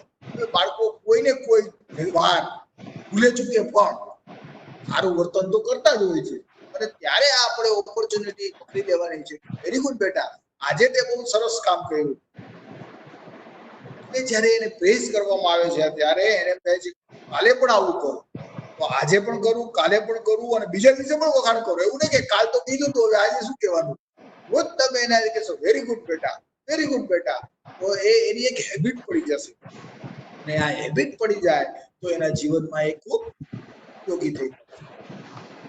Get real means can your child actually do what you are asking them? It is very hard for a child to keep quiet inside for a whole day. ઘણી વાર આપણી જ અપેક્ષાઓ એવી હોય છે કે મારું બાળક છે તે ચૂપચાપ બેસી રહે, પણ એવું હોતું નથી. બાળકો એવું આપણે પણ નથી કરી શકતા, તો આપણે બાળક પાસેથી કેવી રીતે એવી અપેક્ષા રાખી શકીએ કે મારું બાળક ચૂપચાપ એક ખૂણામાં બેસી રહે. આપણે જો જે ન કરી શકતા હોય આપણું બાળક પણ કરી શકવાનું. એવું કહે કે આપણે તારે 5 દિવસ મને મોબાઈલ જોવાનો જ નથી, પણ આપણે શું એવું કરી શકીએ છીએ? જો આપણે ન કરી શકતા હોય તો આપણે એવી અપેક્ષા આપણા બાળક પાસેથી રાખવી જોઈએ નહીં. Help your tin stay connected. અત્યારે કનેક્શન નથી રહ્યું, એટલે કે સ્કૂલે જતા નથી એટલે મિત્રો નથી મળતા, તો એમને આપણે સોશિયલ મીડિયા દ્વારા, વોટ્સઅપ દ્વારા એમને ફોન કરાવીએ, એમની સાથે વાત કરાવીએ કે તમે શું કરો છો, શું ચાલે છે, તમને શું થઈ રહ્યું છે. અત્યારના જો કે હોશિયાર બાળકો તો આ બધું કરી જ લેતા હોય છે, પરંતુ ઘણા બાળકો જે છે તે એટલા ઇનહિબિટેડ હોય છે. એ લોકોને મા બાપની ખૂબ જરૂર પડે છે આવા કામ. ક્રિએટ એ ફ્લેક્સિબલ પણ કન્સિસ્ટન્ટ ડેલી રૂટીન. આ બહુ અગત્યની વસ્તુ છે. અત્યારે બધાના રૂટીન ખોરવાઈ ગયા છે. કોઈ લોકો 12 વાગે નાય છે, કોઈ 5 વાગે નાય છે, કોઈ નાતા જ નથી. તો આવી રીતે, કારણ કે અત્યારે ક્યાંય જવાનું જ નથી, એટલે અત્યારે કોઈ રૂટીન રહ્યું નથી, જમવાનું પણ કોઈ રૂટીન રહ્યું નથી. તો આવી પરિસ્થિતિની અંદર આજે શેડ્યુલ બનાવવાની ખૂબ જરૂર છે. ટાઈમને વળગી રહેવું ખૂબ જરૂરી છે. એક ટાઈમ ટેબલ બનાવવું ખૂબ જરૂરી છે. એક્સરસાઇઝ પણ હોઈ શકે છે, જમવાનો ટાઈમ, નાવાનો ટાઈમ, આ બધી વસ્તુઓ જો ટાઈમ પ્રમાણે કરવામાં આવે તો એક લાઈફની અંદર સ્ટ્રક્ચર્ડ એન્વાયરમેન્ટ હોય. સાથે સાથે આ બધી રમતો પણ રમીએ, એક્સરસાઇઝ પણ કરીએ, પણ એનો મતલબ એમ નહીં કે આપણે બધી બીજાને ભેટી પડીએ. ખાસ કરીને ડોક્ટરો અથવા હેલ્થકેર વર્કર્સ છે તો કોવિડ વોર્ડમાંથી કામ કરીને આવતા હોય છે. તો એવા સંજોગોની અંદર આપણે આપણા બાળકોને ખૂબ ઈચ્છા હોવા કે આપણે એને ભેટી પડીએ, હક કરીએ, પણ આપણે એવું કરી નથી શકતા જે તે સમયે દર વખતે. તો આપણે સોશિયલ ડિસ્ટન્સ વિશે પણ આપણે એમને સમજાવવું પડે છે. It is okay in your country, get children outside. તો ઘણા બધા દેશની અંદર એક્સરસાઇઝની છૂટ આપવામાં આવે છે. યુકે ની અંદર તમે એક ટાઈમ માટે એક્સરસાઇઝ કરવા જઈ શકો છો. એવી રીતે બીજા કન્ટ્રીની અંદર તમે you can walk the dog, એટલે કે કૂતરાને તમે ફરવા લઈ જઈ શકો. પણ આપણે ત્યાં હવે અત્યારે એવી કોઈ છૂટછાટ આપેલી નથી. એટલે ઘરની અંદર જે રમતો હોય એ આપણે રમતો રમી શકીએ છીએ. થપ્પો રમી શકીએ ઘરમાં ને ઘરમાં. તો આ પ્રકારની આપણે રમતો રમવી જોઈએ. You can also write letters and draw pictures. આવી બધી રમતો પણ આપણે રમી શકતા હોય. હેન્ડ વોશિંગ અને હાઇજીન એક આનંદનો વિષય હોય. ઘણા લોકો એક સરસ મજાનું ગીત 20 મિનિટ બનાવેલું છે, હેપી બર્થડે, એવા તો ઘણા બધા સોંગ્સ લોકોએ બનાવેલા છે. 20 second song for washing hands તમે જાતે પણ બનાવી શકો છો. એનાથી એ લોકોને ગીત બનાવવાની પણ ટેવ પડશે. બની શકે કે એમાંથી એ લોકો આગળ જતા કવિ થઈ જાય. Then give children points and praise for regular hand washing. Make a game to see how few times we can touch our faces with a remote. ઘણા બાળકો પોતાના નાકને આમ પહેર્યા જ કરતા હોય છે, એવી ટેવ જ પડી ગઈ હોય છે. In the nose. તો આપણે ઘણીવાર એવું કહીએ કે ચલો 2 છોકરાઓ છે, કોણ ઓછા પોતાના નાકને, કાનને ને આંખને અડે છે, તો જે ઓછું અડશે એને આપણે કઈ ગિફ્ટ આપશું. એના લીધે પણ એ લોકો કોન્શિયસ થઈ જાય છે કે પોતાના અત્યારના સમયમાં આ બધી વસ્તુ કરવી સારી નથી. ઘણા લોકો પોતાના નખ છે તે ચાવતા હોય છે. તો આ બધી વસ્તુઓને પણ આપણે કાઢી શકીએ. તો at the end of each day take a minute to think about the day. દિવસ પસાર થાય એટલે આપણે વિચારવું જોઈએ કે આજનો દિવસ કેવો હતો. Tell your child about one positive or one thing that day. રોજ આપણે એક સારી વાત આપણા બાળકને આપણે કરવી જોઈએ. આપણે એને કેવું જોઈએ કે આજે તે બેટા આ બહુ સરસ. સામાન્ય રીતે આપણે 10 નેગેટિવ વાતો કરતા હોઈએ છીએ, પણ એક પોઝિટિવ વાત કરવામાં આપણે એટલા કંજૂસ બની જઈએ છીએ. મા બાપ તરીકે આપણે કંજૂસાઈ રાખવી જોઈએ. આપણા જ બાળકના વખાણ કરવાના છે. પાડોશીના બાળકના વખાણ કરવા જવાની વાત નથી. ઘણી વાર ઉલટું બનતું હોય છે. તો you are A model for your childs behaviour. આપણે આપણા બાળક આપણે જેવી રીતે વર્તન કરશું એવું જ આપણા બાળક. આપણે હાથ ધોવાના નથી બહારથી આવીને, તો આપણું બાળક પણ હાથ ધોવાનો નથી. આપણે હાઇજીન નહીં મેન્ટેન કરીએ તો એ લોકો પણ નહીં કરે. આપણે બીજાને મદદ નહીં કરીએ તો એ લોકોને પણ એવું થાય કે મદદ તો કરાય જ નહીં કોઈને. તો જો આપણે આપણા બાજુમાં કૂતરા હોય એને ખાવાનું આપીએ, ભૂખ્યા હોય એને, આજુબાજુમાં ભિખારી હોય એને ખાવાનું આપીએ, તો આપણી કમ્પેશન, દયા, એમ્પથી, આ બધી લાગણીઓ એનામાં થશે. ને તો એને એમ થાય કે કંજૂસ રહેવામાં જ મજા છે, પૈસા તો જ ભેગા થાય. તો આપણે રોલ મોડેલ્સ છીએ અને we are the hero for our child. ઘણી બધી બેડ બિહેવિયર્સ બાળકોની અંદર જોવામાં મળે છે, મિસબિહેવિયર જોવા મળે છે, અને એ બહુ નોર્મલ છે. બાળકો ગુસ્સો કરે, તોફાન કરે, અમારા સુરતમાં તો ગાળો પણ બોલે, એ ઘણું કોમન છે. બરાબર ને? તો we have to redirect, catch bad behaviour early, redirect your kids attention from a bad to a good behaviour.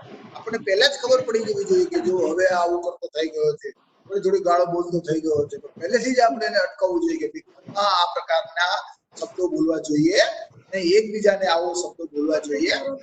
Stop it before it starts. અથવા તો પહેલેથી જ આપણે કહી દઈએ કે આપણા ઘરના નિયમો આ છે, આપણા ઘરમાં આવા શબ્દો ચાલે છે, આવા શબ્દો નથી ચાલતા. રાત્રે આ 10 વાગ્યા 9 8 વાગે ઘરમાં આવી જવાનું છે એટલે આવી જવાનું છે. 11 વાગે 12 વાગે તમે ઘરે આવો તો ચાલે નહીં. તો આ પ્રકારના એક રૂલ્સ જે બધા માટે લાગુ પડતા હોય, એવું નહીં કે પપ્પા માટે અલગ રૂલ્સ, મમ્મી માટે અલગ રૂલ્સ, બાળકો માટે અલગ. પપ્પા ગાળો બોલી શકે, મમ્મી ન બોલી શકે, બાળકો તો બિલકુલ ના બોલી શકે. આવા રૂલ્સ જે છે તે બહુ લાંબા ગાળે કામયાબ થતા નથી. ટેક એ પોઝ, ફીલ લાઈક સ્ક્રીમિંગ. આપણે પણ કંટાળી જઈએ છીએ આખો દિવસ ઘરમાં ને ઘરમાં રહેવાનું. સો ગીવ યોરસેલ્ફ એ 10 સેકન્ડ. એટલે મા બાપે પોતાએ પણ પોતાની જાતની સાથે વાત કરવાની છે. ઊંડો શ્વાસ લો, 5 વાર માટે લો, થોડી કસરત કરો. જયારે બાળકો ઉપર ગુસ્સો આવે કે આને તો 2 થાપડ મારી દઉં અત્યારે, ત્યારે આ કરવાની જરૂર છે. અને એના કારણે આપણે બાળક ઉપર ગુસ્સો કરશું નહીં. સો કોન્સિક્વન્સીસ, કોઈ પણ ઘટના બને તો એને આપણે કોન્સિક્વન્સીસ બેડ બિહેવિયર જો થાય તો એનું કોન્સિક્વન્સીસ તો હોવું જોઈએ. તો એના કારણે જો કોન્સિક્વન્સીસ હોય તો એ રિસ્પોન્સિબલ બનતા થઈ જાય છે. એને ડિસિપ્લિન, જેમ કે આપણે બાળકને કહી શકીએ કે જો તું આવા તોફાન કરીશ તો હું તને આ વખતે આ નહીં વસ્તુ અપાવું. આ પ્રકારના આપણે કન્ડિશન્સ મૂકી શકીએ. એના કારણે એક ડિસિપ્લિનની પ્રોસેસ આપણે કરી શકીએ. Give your child a choice to follow your instruction for giving them the consequence. આપણે એને સ્પષ્ટ રૂપે કેવું જોઈએ કે મારી ઈચ્છા આ છે અને આ પ્રમાણે આપણે વર્તવાનું છે.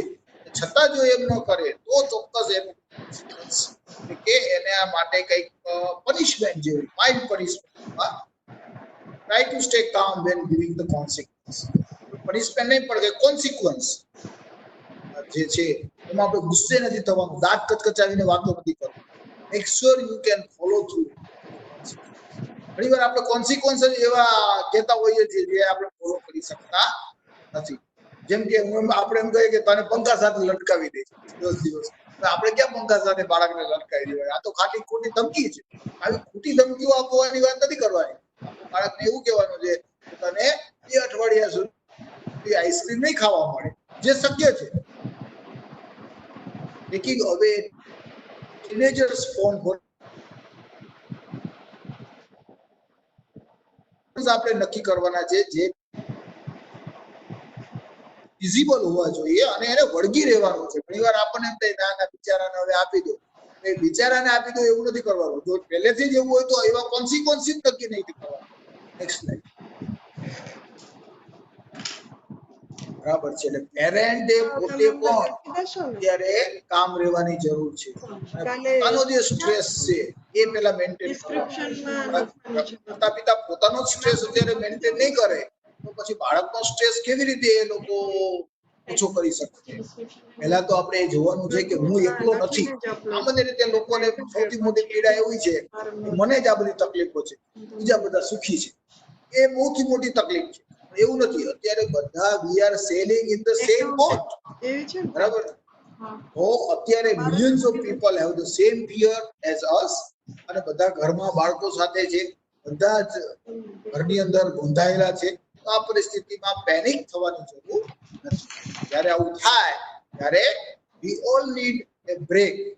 તો સમય પોતાના માટે પણ કાઢવાનો જોઈએ અને પોતે પોતાને એક્સરસાઇઝ કરો, તમે બ્રીથિંગ એક્સરસાઇઝ કરો. સાથે સાથે લિસન ટુ યોર કિડ્સ. બાળકોને સાંભળવા ખૂબ જરૂરી છે. Be open and listen to your children. એમની પાસે પણ ખૂબ સારા આઈડિયાઝ હોઈ શકે છે. Your children will look you for a support. એ તમારા સપોર્ટ માટે એ લોકો વલખા મારી રહ્યા છે, પણ ત્યારે તમે અવેલેબલ નથી. આ મોટો પ્રશ્ન. આવા સમયે આપણે setup find a comfortable sitting position, 1 minute relaxation. બરાબર. You feel flat. આપણે બેસી જવાના છે અને પોતાની આંખો બંધ કરી અને પોતાની જાત સાથે વાત કરવાની છે. અત્યારે હું શું વિચારી રહ્યો છું, મારા મનની અંદર કેવા વિચારો આવી રહ્યા છે, નેગેટિવ વિચારો આવી રહ્યા છે, પોઝિટિવ વિચારો આવી રહ્યા છે, અને આપણે ઇમોશનલી અત્યારે કેવું ફીલ કરી રહ્યા છે. આપણી ફિલિંગ્સ ખૂબ જરૂરી છે અને પોતાના બોડીની અંદર શું ફેરફાર થઈ રહ્યા છે. જો આપણે આ બધી વસ્તુથી અવેર થશું, અવેરનેસ માત્ર અવેરનેસ થવાના કારણે આપણા શરીરની અંદર ચેન્જીસ આવશે. બ્રીથિંગ એક્સરસાઇઝ કરશું, ડીપ બ્રીથિંગ કરશું અને આપણી જાતને કહેશું it's okay and I am okay. જ્યારે એવું આપણી પોતાની જાતને આઈ એમ ઓકે કહેશું, ઘણા બધા પ્રશ્નો સોલ્વ થઈ જશે. Coming back is how your whole body has now feeling. પહેલા જે ટેન્સ હતી એના બદલે હવે આપણા શરીરની અંદર તાજગી જોવા મળશે. અને હવે listen to the sounds in the reflect. Think, do I feel different at all?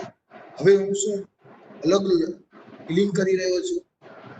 તો આ પ્રકારે મેડિટેશનની 5-10 મિનિટનો સમય જો પોતે આપણે મેડિટેશનને આપીએ તો આપણે પોતાની જાત સાથે પહેલા તો કમ્ફર્ટ ફીલ. તો આપણે ઓપન રહેવાનું છે, બાળકને લિસન કરવાનું છે, ઓનેસ્ટ રહેવાનું છે. ઘણીવાર એવા બધા પ્રશ્નો આપણને પણ જવાબ નથી કે આ વેક્સિન ક્યારે બની જશે, વેક્સિન કેમ નથી શોધાતી, આની દવા કેમ નથી, શું આનાથી સારું થઈ જાય, ચ્યવનપ્રાશથી સારું થઈ જાય. ઘણા બધા પ્રશ્નો બાળકો પૂછતા હોય છે. ઘણા તો એટલા બધા જિજ્ઞાસુ બાળકો હોય છે કે આપણને થકવી નાખે છે. તો આવા સંજોગોની અંદર આપણે કેવું જોઈએ કે બેટા મને ખબર નથી, મને આઈ ડોન્ટ નો. એટલે બાળકને પણ ખબર પડે કે મમ્મી અને પપ્પા ઓમનીપોટન્ટ નથી, એમની પણ લિમિટેશન્સ છે. આ પણ ખૂબ જરૂરી છે. બી સપોર્ટિવ, પણ એટ ધ સેમ ટાઈમ આપણે કહેવાની જરૂર છે કે આપણે કન્ફ્યુઝ થવાની જરૂર નથી, ડરવાની જરૂર નથી. માનવ જાત આમાંથી કંઈક ને કંઈક રસ્તો કાઢશે અને એમાં આપણે સામેલ હશું. So it is okay not know the answers. એવું નથી કે જીવનના બધા પ્રશ્નોના જવાબો સચોટ આપણને આવડવા જોઈએ અને નહીં તો આપણે બાળક સામે ભોઠા પડીએ એવું આપણે માનવું. હવે જેટલી પણ આપણને સમજ છે COVID-19 એ બધી આપણે આપવી જોઈએ. અને જો આપણને ન ખબર હોય તો આપણે એને ઓથેન્ટિક સાઇટ અને એને કહીએ કે અને સામાન્ય ભાષામાં ગુજરાતી ભાષાની અંદર સરળ ભાષામાં સાથે સાથે આપણી આજુબાજુ ઘણા લોકો આપણાથી વધારે દુર્ભાગ્ય લોકો જીવી રહ્યા છે. બિચારા માઇગ્રન્ટ લેબરર્સ છે, ભૂખ્યા છે, પક્ષીઓ છે, પશુઓ છે કે જેને ખાવા નથી. એના માટે આપણે શું આજુબાજુના લોકો છે એના માટે શું આપણે કરી શકીએ એના વિશે આપણે વાત એટલે એ સાંજે આપણે એવી સ્ટોરીઝ, પોઝિટિવ સ્ટોરીઝ ઘણી બધી છે કે જેમાં હેલ્થ કેર વર્કર્સ કેટલું પોતે ભોગ થઈ રહ્યા છે, પોલીસ અત્યારે કેટલું કામ કરી રહી છે. આ બધા લોકોની આપણી પોઝિટિવ સ્ટોરી બાળકોને કેવું કે આવા કપરા સમયની અંદર પણ આ લોકો આપણા માટે કામ કરી રહ્યા છે. અચ્છા, એટલે કયા રહી ગયા છે પણ વાંધો નહીં. અને છેલ્લે તમારું બાળક પણ ઓકે રહે અને remind them that you care and they can talk to you any time. એટલે આપણે બાળકને ભરોસો દેવડાવવાની જરૂર છે અને તારા માટે હું ઉપલબ્ધ છું અને જ્યારે પણ વાત કરવાની જરૂર પડે ત્યારે હું તારી સાથે છું. અને બાળકને એવું ખબર પડે કે મારા મમ્મી પપ્પા જીવનની કોઈ પણ પરિસ્થિતિમાં મારી સાથે છે, ત્યારે બાળકનો આત્મવિશ્વાસ કૂદકે ને ભૂસકે વધતો જાય છે. સેશન કરતા એ વધારે important very important. Doctor Kamlesh Dave બહુ સરસ માતા પિતાને માટે વાત કરી, ઘણી બધી ટિપ્સ આપી કે આપણે કઈ રીતે બાળકો હોય કે કિશોરો તો એમની સાથે આપણે માતા પિતા શું કરી શકે છે, સમય ગાળી શકે છે, ક્વોલિટી ટાઈમ ગાળી શકે છે, એક્ટિવિટીઝ કરી શકે છે અને સાથે સાથે આ COVID-19 માટે પણ આપણે કઈ રીતે એમની સાથે વાતચીત કરી શકીએ. હું આપની સાથે થોડીક આવી સ્લાઇડ શેર કરવા માંગુ છું. રિપીટિશન બિલકુલ નહીં કરું, પરંતુ જાત જાતની આવી ઓનલાઈન વાતો અવેલેબલ છે કે જે આપણે નાના બાળકો છે એમની સાથે કરી શકીએ. દાખલા તરીકે આ જે છે એ આખી ટિપ્સ છે પેરેન્ટ્સ માટે કે તમારા નાના બાળકો હોય તો એમની સાથે તમારે કઈ રીતે આ કોરોના વિશે પણ વાત કરી શકો છો, એમની ભાષામાં એમને સમજણ પડે એ રીતે, એજ અપ્રોપ્રિએટ એટલે કે જે રીતે સમજે છે એ રીતે વાત કરી આપણે. એમની સાથે સાથે એમની જે ચિંતાઓ મનની છે એ પણ સાંભળીએ અને પછી આપણે સલામત કઈ રીતે રહી શકીએ, હેન્ડ હાઇજીન, આખા ઘરનું હાઇજીન વગેરે વગેરે જે ડોક્ટર કમલેશ દવે વાત કરી. ઉપરાંત એક રૂટીન રાખવું, એક એવો નિયમિત ક્રમ હોય જીવનનો કે આપણે એમાં ગોઠવાઈ જઈએ. આ એક મહિનાને અંતે લગભગ મોટા ભાગના ફેમિલીઝ આમાં ગોઠવાઈ ગયા છે, છતાં પણ આપણે કોશિશ કરવી જોઈએ કે આ અત્યારે સમય છે કે જે આપણા માટે, આપણી ડેવલપમેન્ટ માટે, આપણે સ્કિલ શીખીએ, આપણે કંઈક નવું જો ઘરમાં બેઠા છે અથવા તો ઓનલાઈન, બહાર કદાચ નથી જઈ શકતા, વધારે મોટા ગ્રુપમાં નથી જઈ શકતા, પરંતુ નાના ગ્રુપમાં અથવા તો ઓનલાઈન વિડીયો કોલ દ્વારા આપણે એકબીજાને કઈ રીતે શીખવાડી શકીએ વાતો, એવું પણ બાળકો શીખે. અને પેરેન્ટ્સને ખાસ હું એ કહેવા માંગુ છું કે તમારી પોતાની જે એન્ઝાયટી છે, કે તમારી પોતાની જે ચિંતાઓ છે એની અસર તમારા બાળકો ઉપર અચૂક ને અચૂક થતી જ હોય છે. હવે ક્રિએટિવિટી અને બાળકો એ બહુ સારો નાતો છે બંનેને. આ એક નાનકડી 3 મિનિટની જ ક્લિપ છે, અંગ્રેજીમાં છે, પણ જો ચોક્કસ તમે સાંભળશો, આ જે ફાધર છે એ પોતાના બાળકને આ કોવિડ માટેની એક સ્ટોરી કહી રહ્યા છે, પિતા તો કઈ રીતે એ સ્ટોરી ટેલિંગ કરે છે તો આપ સૌને રસ પડશે જ એવું લાગે છે, તો ચોક્કસ સાંભળો.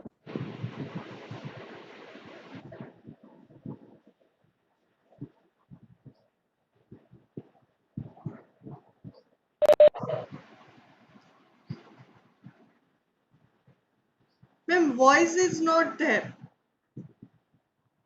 Audio is not there. ma'am. Voice is not there? Oh, ho. I can hear it. If you Okay. can- if you We can will skip explain it. simultaneously. હા, એ પિતા એવું કહી રહ્યા છે કે આ 2020 ની ઘટના છે અને લોકો એકબીજાની સાથે સંપર્કમાં મોબાઈલથી રહે છે. આખી દુનિયા એકબીજા સાથે વાત કરવાને બદલે મોબાઈલ, ઇન્ટરનેટ ઉપર ગાળે છે. જાત જાતની વસ્તુઓ એમને દૂરના દેશોથી મળી રહી છે. બાળકો રમતા ઓછું છે, પોતાના ફોટા, સેલ્ફી વધારે રહી રહ્યા છે. જાણે ઇન્ડસ્ટ્રીયલિઝમમાં આપણું દુનિયા જે છે એટલી ડૂબી રહી છે કે આપણે ખરેખર કુદરતને ભૂલી ગયા છીએ. આપણે આખો દિવસ કારમાં, બસમાં, ટ્રેનમાં ગાળીએ છીએ. આપણા બાગ બગીચા ઓછા થઈ ગયા છે. આપણે પ્લાસ્ટિકથી આખી દુનિયાને ભરી દીધી છે. દરિયો પણ પ્લાસ્ટિકથી ભરાઈ ગયો છે. દરિયાઈ જીવો અને પ્રાણીઓની મૃત્યુ પ્લાસ્ટિકથી થઈ રહ્યું છે. આજુબાજુ ધુમાડો ધુમાડો અને જાત જાતની એવી વાતો થઈ રહી છે કે આપણે પ્રકૃતિને ભૂલી ગયા છે અને મૃત્યુને પણ ભૂલી ગયા છે. અને પછી આ 2020માં એક વાયરસ આવ્યો નામ કોરોના. તેણે આપણી બધાના જીવનમાં કઈ એવું પરિવર્તન લાવ્યું કે આપણને પાછી આ જે દુનિયા છે અને એમાં જે આપણે બદલાવ લાવ્યો એ બધો અણગમો થવા લાગ્યો. તો કઈ થયું નથી ને આપણે આપણા ગ્રાન્ડ પેરેન્ટ્સને પાછા યાદ કરવા લાગ્યા. આપણે પ્રકૃતિ સાથેનો આપણો પ્રેમ છે ફરી જાગૃત થયો. અને દરિયા કિનારે જ નહીં, આપણને ખબર છે કે આપણા શહેરોમાં પણ પ્રાણીઓ પંખીઓ વધારે ચહેકવા લાગ્યા. આપણે જે વાતો ભૂલી ગયા હતા એ એવી નાની નાની પ્રવૃત્તિઓ કરવામાં મજા આવવા લાગી અને ફરી પાછી દુનિયા પહેલા જેવી જ ખરેખર સુંદર અને ગમે એવી થઈ ગઈ. નાનકડી લોકોને મદદ કરવાની જે વાતો છે એમાં આપણને મજા આવવા લાગી.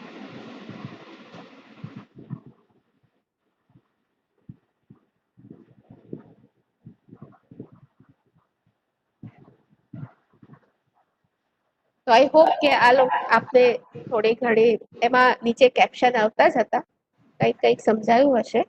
સોરી અમે ઓડિયો એમાં ન જોઈન કરી શક્યા. આપણે કદાચ પહેલેથી એવું વિચાર્યું હોત તો થઈ શક્યું હોત.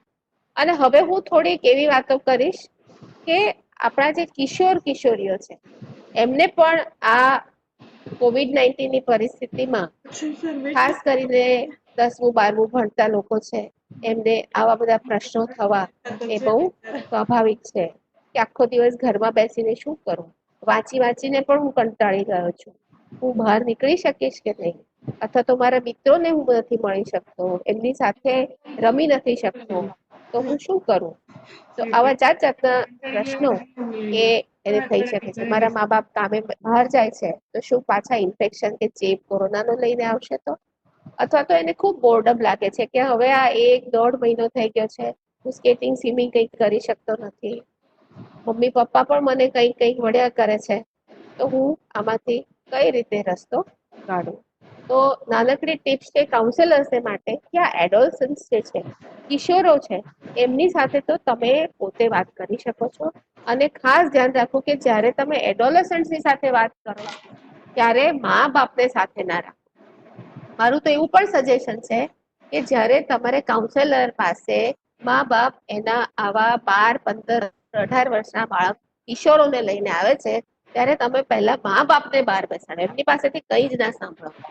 પહેલા તમે આ કિશોર સાથે વાત, કારણ કે ઘણી વાર એવું બને છે કે માતા પિતા એના કિશોરને કયા વિના જ લઈ આવતા હોય છે, અથવા તો તમારી પાસે એટલી બધી એની ફરિયાદો કરી દે એટલે પેલો કિશોરે સમજે છે કે ડોક્ટર પાસે કે કાઉન્સેલર પાસે મારી એટલી બધી ફરિયાદ થઈ ગઈ અને પછી એ તમારી પાસે આવે એટલે ચૂપચાપ બેઠો હોય, કંઈ બોલે જ નહીં. બરાબર ને? તો આ બધી ઓવરઓલ જનરલ કાઉન્સેલિંગની વાત છે, પણ ખાસ કોવિડ માટે આ એડોલેસન્ટ્સને એમની સમજણ પ્રમાણે એમને નોલેજ આપવાની જરૂર છે. આ કેમ થાય છે એ સમજાવવાની જરૂર છે, કઈ રીતે બચી શકીએ સમજાવવાની છે. અને ખાસ જે વારંવાર આપણે કહીએ છીએ કે પરિસ્થિતિ અસામાન્ય છે, આપણી ચિંતા ઘણી જ સામાન્ય છે. દરેકને આ ચિંતા થાય છે. આપની ઉંમરના લોકોને પણ આવી ચિંતા થઈ શકે છે. એ પોતાનો સમય ઘણા પોતાના હોબીઝમાં ગાળી શકે, નવી વાતો શીખી શકે, એ બધી વાતો તો આપણે કરી જ. એ પોતે ડાયરી રાખી શકે છે, સ્ટોરી લખી શકે છે, એ ક્રિએટિવ કામ કરી શકે છે. પોતાની જે ઇમોશન્સ જે આવી રહ્યા છે એને માઇન્ડફુલ રહી શકે છે, એ ઓબ્જેક્ટિવલી પોતાનામાં શું અનુભવાય છે એવું પણ જો એ શીખી શકે, કાઉન્સેલર એને થોડી આ રાહ બતાવી શકે, તો એડોલેસન્ટ્સને ઇમોશનલ ગ્રોથ અને ડેવલપમેન્ટની પણ આ તક હોય છે. તો હું બહુ ન કહેતા અહીંયા હું અમારું જે વક્તવ્ય છે પૂરું કરીએ છીએ. ખાસ કરીને હું કાઉન્સેલર્સને કહીશ કે તમે જાતના રિસોર્સિસ છે કે જે બાળકો માટે, કિશોરો માટે, એમના મા બાપ માટે આપણે જાતની માહિતી માહિતી આપે છે. ઘણી બધી જે પેરેન્ટિંગ ટીપની વાત કરી એ WHO અને યુનિસેફ દ્વારા બનાવેલી છે. આ ઉપરાંત ઘણી એવી સાઇટ છે જે તમને આમાં દેખાઈ રહી છે કે જેમાં તમને આવી ક્રિએટિવિટી માટે કે બાળકોને ભણતર માટે પણ હવે તો દીક્ષા જે છે એ આપણી ગવર્મેન્ટની જ વેબસાઇટ છે અને દીક્ષાએ ખરેખર હવે ગુજરાતમાં પણ ગુજરાતીમાં આપણને રોજે રોજ નાનાથી મોટા બાળકો માટેની પ્રવૃત્તિઓ એ લોકો કરી શકે એવા રિસોર્સિસ વિકસાવ્યા છે અને એ આપણે ચોક્કસ એ લોકોને બતાવી શકીએ કે જ્યારે આપણે કાઉન્સેલિંગ આ મા બાપ કે આ બાળકો કિશોરો સાથે કરીએ તો આપણે આ રેડી રહીએ કે આપણી પાસે એવી જાત જાતની માહિતી અને જાત જાતના રિસોર્સિસ છે કે જે આપણે એમની જરૂરિયાત પ્રમાણે એમને આપી શકીએ. એક કાઉન્સેલર તરીકે રેપો ડેવલપ કરીએ, આપણે એની ચિંતાઓ કોવિડ વિશેની ઓછી કરીએ, એને માહિતી બરાબર આપીએ, એને જો કોઈ મનમાં ગલતફહેમી હોય, મિસકન્સેપ્શન્સ હોય તો એ આપણે દૂર કરીએ, એના ફિઝિકલ મેન્ટલ હેલ્થ વિશે આપણે સમજાવી શકીએ, હાઇજીન વિશે સમજાવી શકીએ છીએ. એને પોતે પણ ઘણું સરસ કરી રહ્યા છે, જે પોઝિટિવ ક્વોલિટી છે, એની સ્ટ્રેન્થ છે, એને આપણે ચોક્કસ પારખીએ અને આપણે એને કહીએ બાળક અને કિશોરને કે તમે બહુ સારું કરી રહ્યા છો. પોઝિટિવ સ્ટોરીઝ કરીએ, પેરેન્ટ્સને પણ આપણે ટિપ્સ આપીએ. એક્ટિવ લર્નિંગ પ્રોસેસ કઈ રીતે એ રાખી શકે બોર થયા વિના, તો આપણે જો એવી એનું કાઉન્સેલિંગ કરીએ તો આપણે ચોક્કસ મદદ કરી શકીએ. થોડા વધારે જો માનસિક સમસ્યાઓ હોય તો એમને આપણે હેલ્પલાઇનનો નંબર આપી શકીએ છીએ જે 1100 છે અને સાયકિયાટ્રિક રેફરન્સ માટે પણ આપણે કાઉન્સેલર એ પ્રોસેસ સ્ટાર્ટ કરી શકે છે જો જરૂર જણાય તો ચોક્કસ ઘણા બધા પોઈન્ટ છે કે જેમાં આ કાઉન્સેલર્સ કામ કરી શકે છે. આ 1100 છે એ આપણી ગુજરાતની સાયકોસોશિયલ સપોર્ટની હેલ્પલાઇન છે. એમાં એ લોકો મદદ લઈ શકે છે અને આપણે દરેક મા બાપને એ કહેવું જોઈએ કે આરોગ્ય સેતુ નામની એક એપ છે કે જે એ લોકો ડાઉનલોડ કરશે તો કોરોના કે કોવિડની મહામારીમાં એના નોલેજ ઉપરાંત એમને છે કે નહીં આવી જાતના પ્રશ્નો ઉપરથી એ લોકોને આ ખબર પડી શકે છે. તો હું મારું વક્તવ્ય પૂરું કરું છું. ઓવર ટુ SIHFW અને આપણી પાસે પ્રશ્નો પણ ધીમે ધીમે આવી શકે છે. Thank you very much, Ritambhara madam. Thank you very much, Kamlesh sir. We will quickly move to question answer session. Still we have 15 minutes. We will utilize that to solve the query of our participant. Participant counsellor મિત્રોને તમે તમારો question Q&A સેક્શનમાં લખી શકશો. Q&A section તમારી screen પર 3 dot વાળું જે આઇકોન છે એની અંદર તમને જોવા મળશે. એની અંદર તમે તમારો ક્વેશ્ચન લખો અને ક્વેશ્ચન લખો ત્યારે ઓલ પેનલિસ્ટ ઓપ્શન સિલેક્ટ કરજો. ઓલ પેનલિસ્ટ લખશો તો જ એ દરેકને જોઈ શકાશે. તો પહેલો ક્વેશ્ચન છે કેયુરભાઈ તરફથી. બાળકને વારસાગત માતાથી ડિસ્લેક્સિયા મળ્યો હોય તો તેનામાં પરિવર્તન આવી શકે? 17 વર્ષનો કિશોર છે હાલ, પણ તેને વાંચતા લખતા ગણિતમાં ખૂબ જ તકલીફ પડે છે, જેથી તે લઘુતા અનુભવે છે અને કાઉન્સેલિંગ કરવા છતાં ફરક પડતો નથી, તો શું કરી શકાય?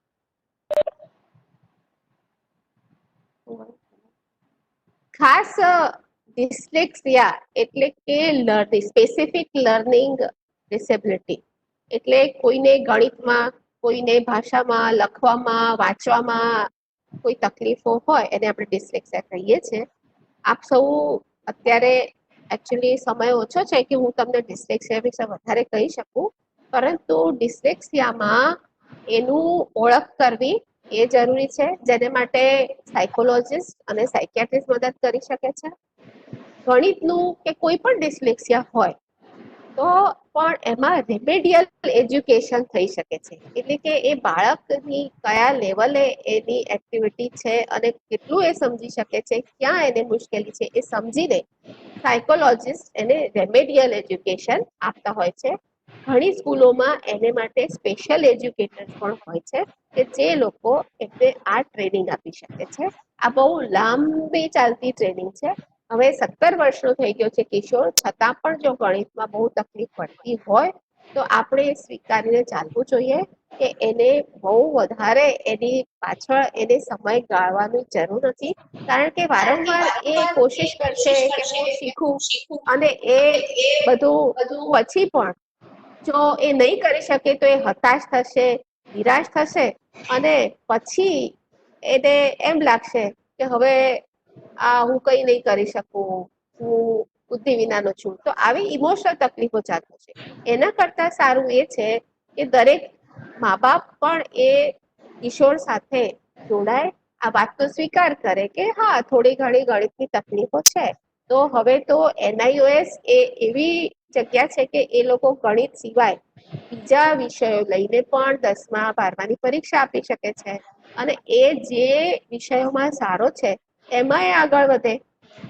અને એ ઉપરાંત એક ખાસ વાત કહીશ કે ડિસ્લેક્સિયામાં પણ હવે ડિસેબિલિટી સર્ટિફિકેટ એટલે કે દિવ્યાંગજનોને મળતું સર્ટિફિકેટ મળી શકે છે, અને એના આધારે એમને એમની જે પરીક્ષાઓ છે એમાં એને પાસ થવામાં થોડા ઓછા માર્ક્સની જરૂર પડે છે, એમને થોડો વધારે સમય આપવામાં આવે છે પરીક્ષામાં લખવા માટે, અને જો એને લખવાની સમસ્યા હોય તો એને પેલું રાઇટર પણ મળી શકે છે, પરંતુ એની માટે સર્ટિફિકેટ જરૂર છે. એની પરિસ્થિતિ, એની જે અવસ્થા છે એને જોઈને, એને ટકાવારી અને બધું જોઈને એને આવી સગવડો મળી શકે છે. અને નોકરીમાં પણ મારી પાસે એવા કેટલાય દર્દીઓ છે કે ડિસ્લેક્સિયા પછી પણ એ લોકો 17, 18, 19, 20, 23 વર્ષના, 25 વર્ષના થઈ ગયા છે, કોલેજમાં પણ ખૂબ સારું, કારણ કે એ જે વિષયમાં એ નબળા છે એ એમણે છોડી દીધા છે, અને હવે એમને જે શોખના વિષય છે એમાં એ લોકો ખૂબ આગળ વધી ચૂક્યા છે. તો આવું ચોક્કસ શક્ય છે. Thank you.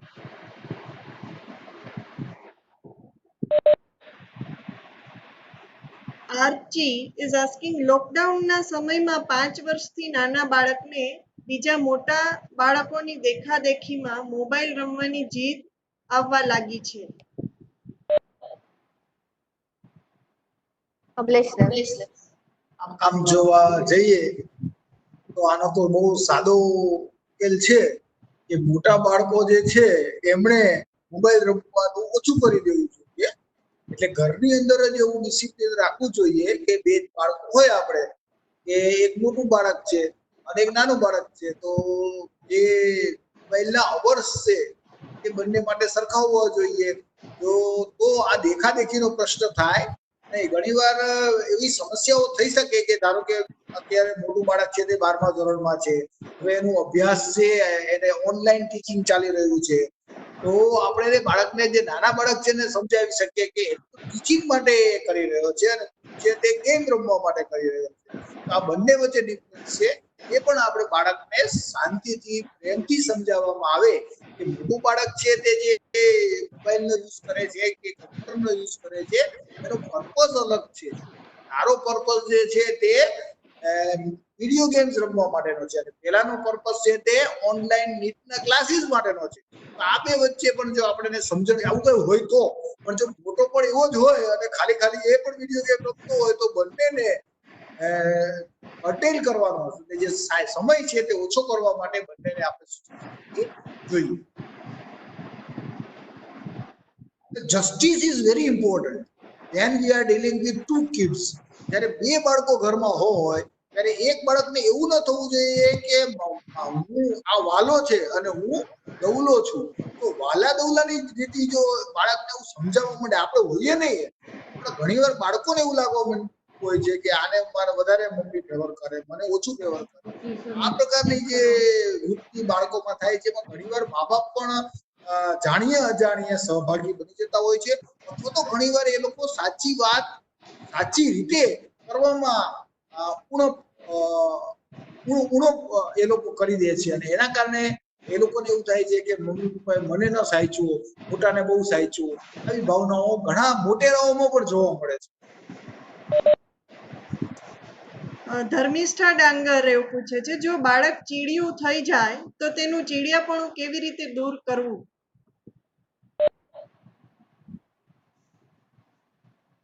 ચીડિયા થવું એટલે શું, એ બહુ મોટો પ્રશ્ન છે. ઘણા લોકો જોશથી બોલે, મોટેથી બોલે, એટલે કે રાડો પાડે કે સ્ક્રીમ કરે, જેને અંગ્રેજી તો એ ચીડિયાપણું છે. કે ઘણા લોકો વસ્તુનો ઘા કરી દે, જેમ કે મોબાઈલ પડ્યો હોય તો એનો ઘા કરી દે છે, તો એ ચીડિયાપણું છે. તો ચીડિયાપણાની માત્રા એ ચીડિયાપણાની ટ્રીટમેન્ટ માટે ખૂબ જવાબદાર છે. જેમ કે વસ્તુઓના જો ઘા કરી દેતો હોય તો એને ચોક્કસ સાયકેટ્રિસ્ટ પાસે લાવવો જોઈએ. અને જેમ કે 2-3 મોબાઈલ તોડી નાખ્યા હોય, કાચ તોડી નાખ્યા હોય, આવી બધી ચીડિયાપણ બટકું ભરી લેતું હોય બીજાને, પોતાને નહીં બીજાને, તો ચોક્કસ આ એક ક્લિનિકલ એટેન્શન ને પાત્ર છે. પરંતુ ઘરની અંદર થોડો અવાજ મોટો કરતો હોય, થોડું જોશથી બોલતો હોય, નનગન કરતો હોય કે હું નહીં જમું આજે, તો એ it's a part of normal development of an adolescence. 12-13 વર્ષના લોકો આવું, છોકરાઓ આવો વિદ્રોહ કરે, બીકોઝ એ ઓટોનોમીનો એક ભાગ છે. કે થોડા વિદ્રોહના લક્ષણો જ્યારે 12-13-14-15 વર્ષના આવે તો એ સ્વાભાવિક છે.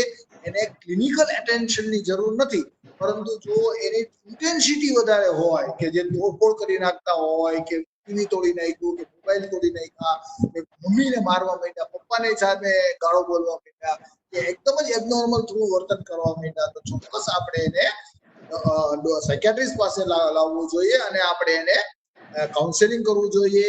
જરૂર પડે તો દવા પણ આપવી જોઈએ. એમાં થોડું એડ કરવા લાગી કે ચીડિયાપણું એટલે નાનું બાળક હોય અને એ જીદ કરે, વારંવાર રડે, કે કંઈક જોઈએ છે એવી માગણી કરે, અથવા તો એ સંતોષ એને હોય નહીં, તો ઘણીવાર અથવા તો એ મોટું જેમ કે ચીસો પાડતો, પણ પછી આવા વર્તન પછી જો એને એનું જોઈતું થઈ જાય, એટલે કે એને કઈ જોઈતું હોય તો મળી જાય, આઈસ્ક્રીમ મળી જાય, ચોકલેટ મળી જાય, તો આ બધું ટાળવું જોઈએ. એ નાના બાળકથી માંડીને આપણે એને એ સમજણ આપવાની જરૂર છે કે આવું વર્તન યોગ્ય નથી. એમાં આપણે ગુસ્સો કરવાની, આપણે ચિલ્લાવાની, આપણે ચીડિયા થઈ જવાની, મારવાની જરૂર નથી. આપણું જેમ આપણે કહ્યું કે માતા પિતા રોલ મોડેલ છે, નાનું બાળક પણ એ જોઈ શકે છે, તો આપણું વર્તન પણ આવું ના હોવું જોઈએ. અને બીજું કે એને એ સમજ પડે કે આ વર્તન પછી તારી જરૂરિયાત કે તારી માંગણી સંતોષાશે નહીં, પરંતુ જો એ સારું વર્તન કરે અને સારું વર્તન હોય તો એને શાબાશી આપો, તો એને કંઈક રિવોર્ડ આપો.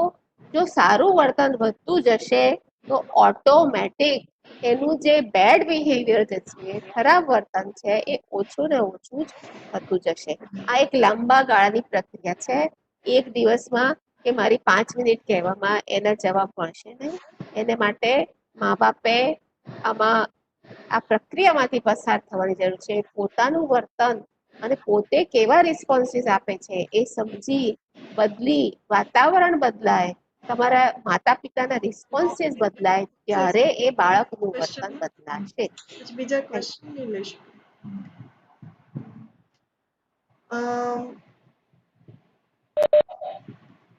Dr. Akshay Upadhyay sir wants to add anything to that question about chidiyapanu of a child, and can there be any other physiological reason or pathological reason?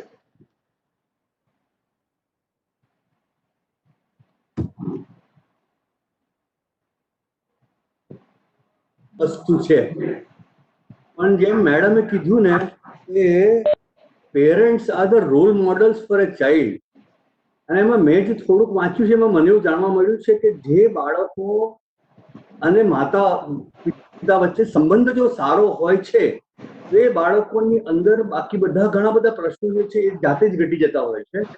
અને જે તરુણીઓની સાથેનું જે વર્તન મા બાપનું બરાબર નથી હોતું, એમાં પ્રશ્નો વધતા જ જાય છે આપણને.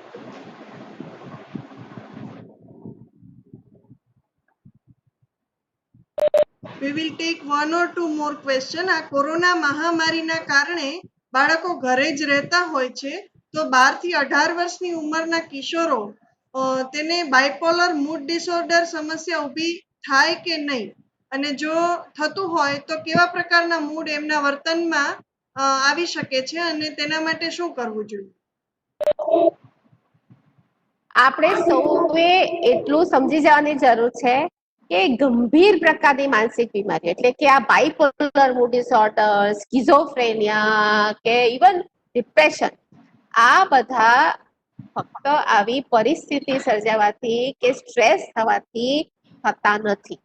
કદાચ એક મોટો સ્ટ્રેસ એના માટે પેલું કાગનું બસ બેસવું ડાળનું પડવું એક પ્રેસિપિટેટિંગ ઇવેન્ટ કદાચ હોઈ શકે છે, પરંતુ એ થવાને માટે બાળકને અથવા તો કોઈને પણ કિશોરને એ પહેલાથી એને જીનેટિક રિસ્ક, બાયોલોજીકલ રિસ્ક, એનો પર્સનાલિટી અને સાયકોલોજીકલ રિસ્ક રહેલા હોય છે.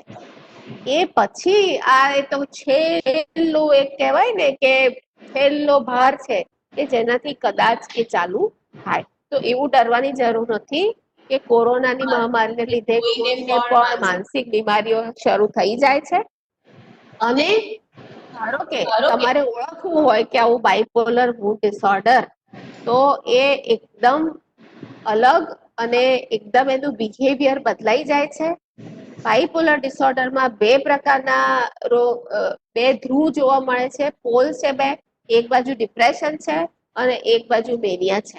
ડિપ્રેશનના લક્ષણો જે એડલ્ટ્સમાં એવા જ કિશોરોમાં હોઈ શકે છે કે બહુ ઉદાસી થવી, ગમવું નહીં, કઈ કામમાં રસ ન પડવો, ઊંઘ ઓછા થવા, ચીડચીડિયાપણું થઈ જવું, ગુસ્સો આવવો થી માંડી અને જે જીવન નકામું લાગે, હોપલેસનેસ, હેલ્પલેસનેસ, વર્થલેસનેસ, આવું બધું થાય કે ઘણીવાર આત્મહત્યાના વિચાર આવે, એ ડિપ્રેશન છે.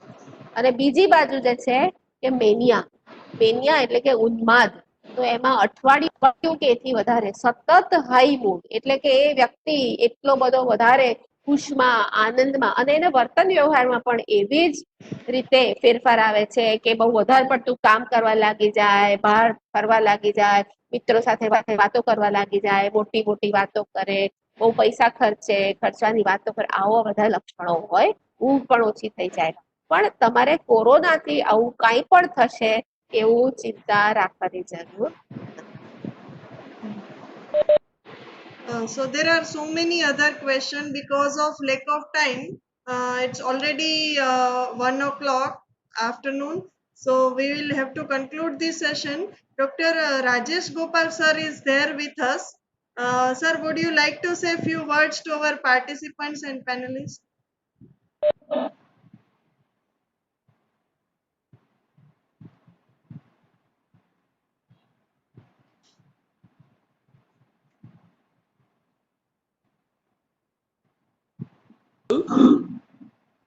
हेलो.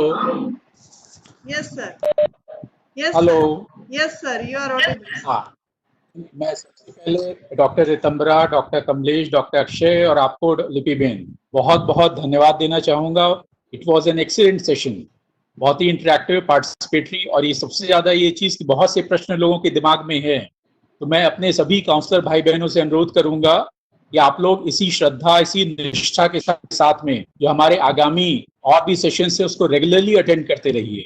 वहाँ पे जिस तरह से समय मिलेगा हम लोग चर्चा करेंगे. क्योंकि यहाँ पे मैं एक बात कहना चाहूंगा, I don't want to sound as an alarmist, but WHO का जो प्रेडिक्शन है उसमें 2020 साल में depression would be the second commonest disease सभी डिजीजेस के साथ में.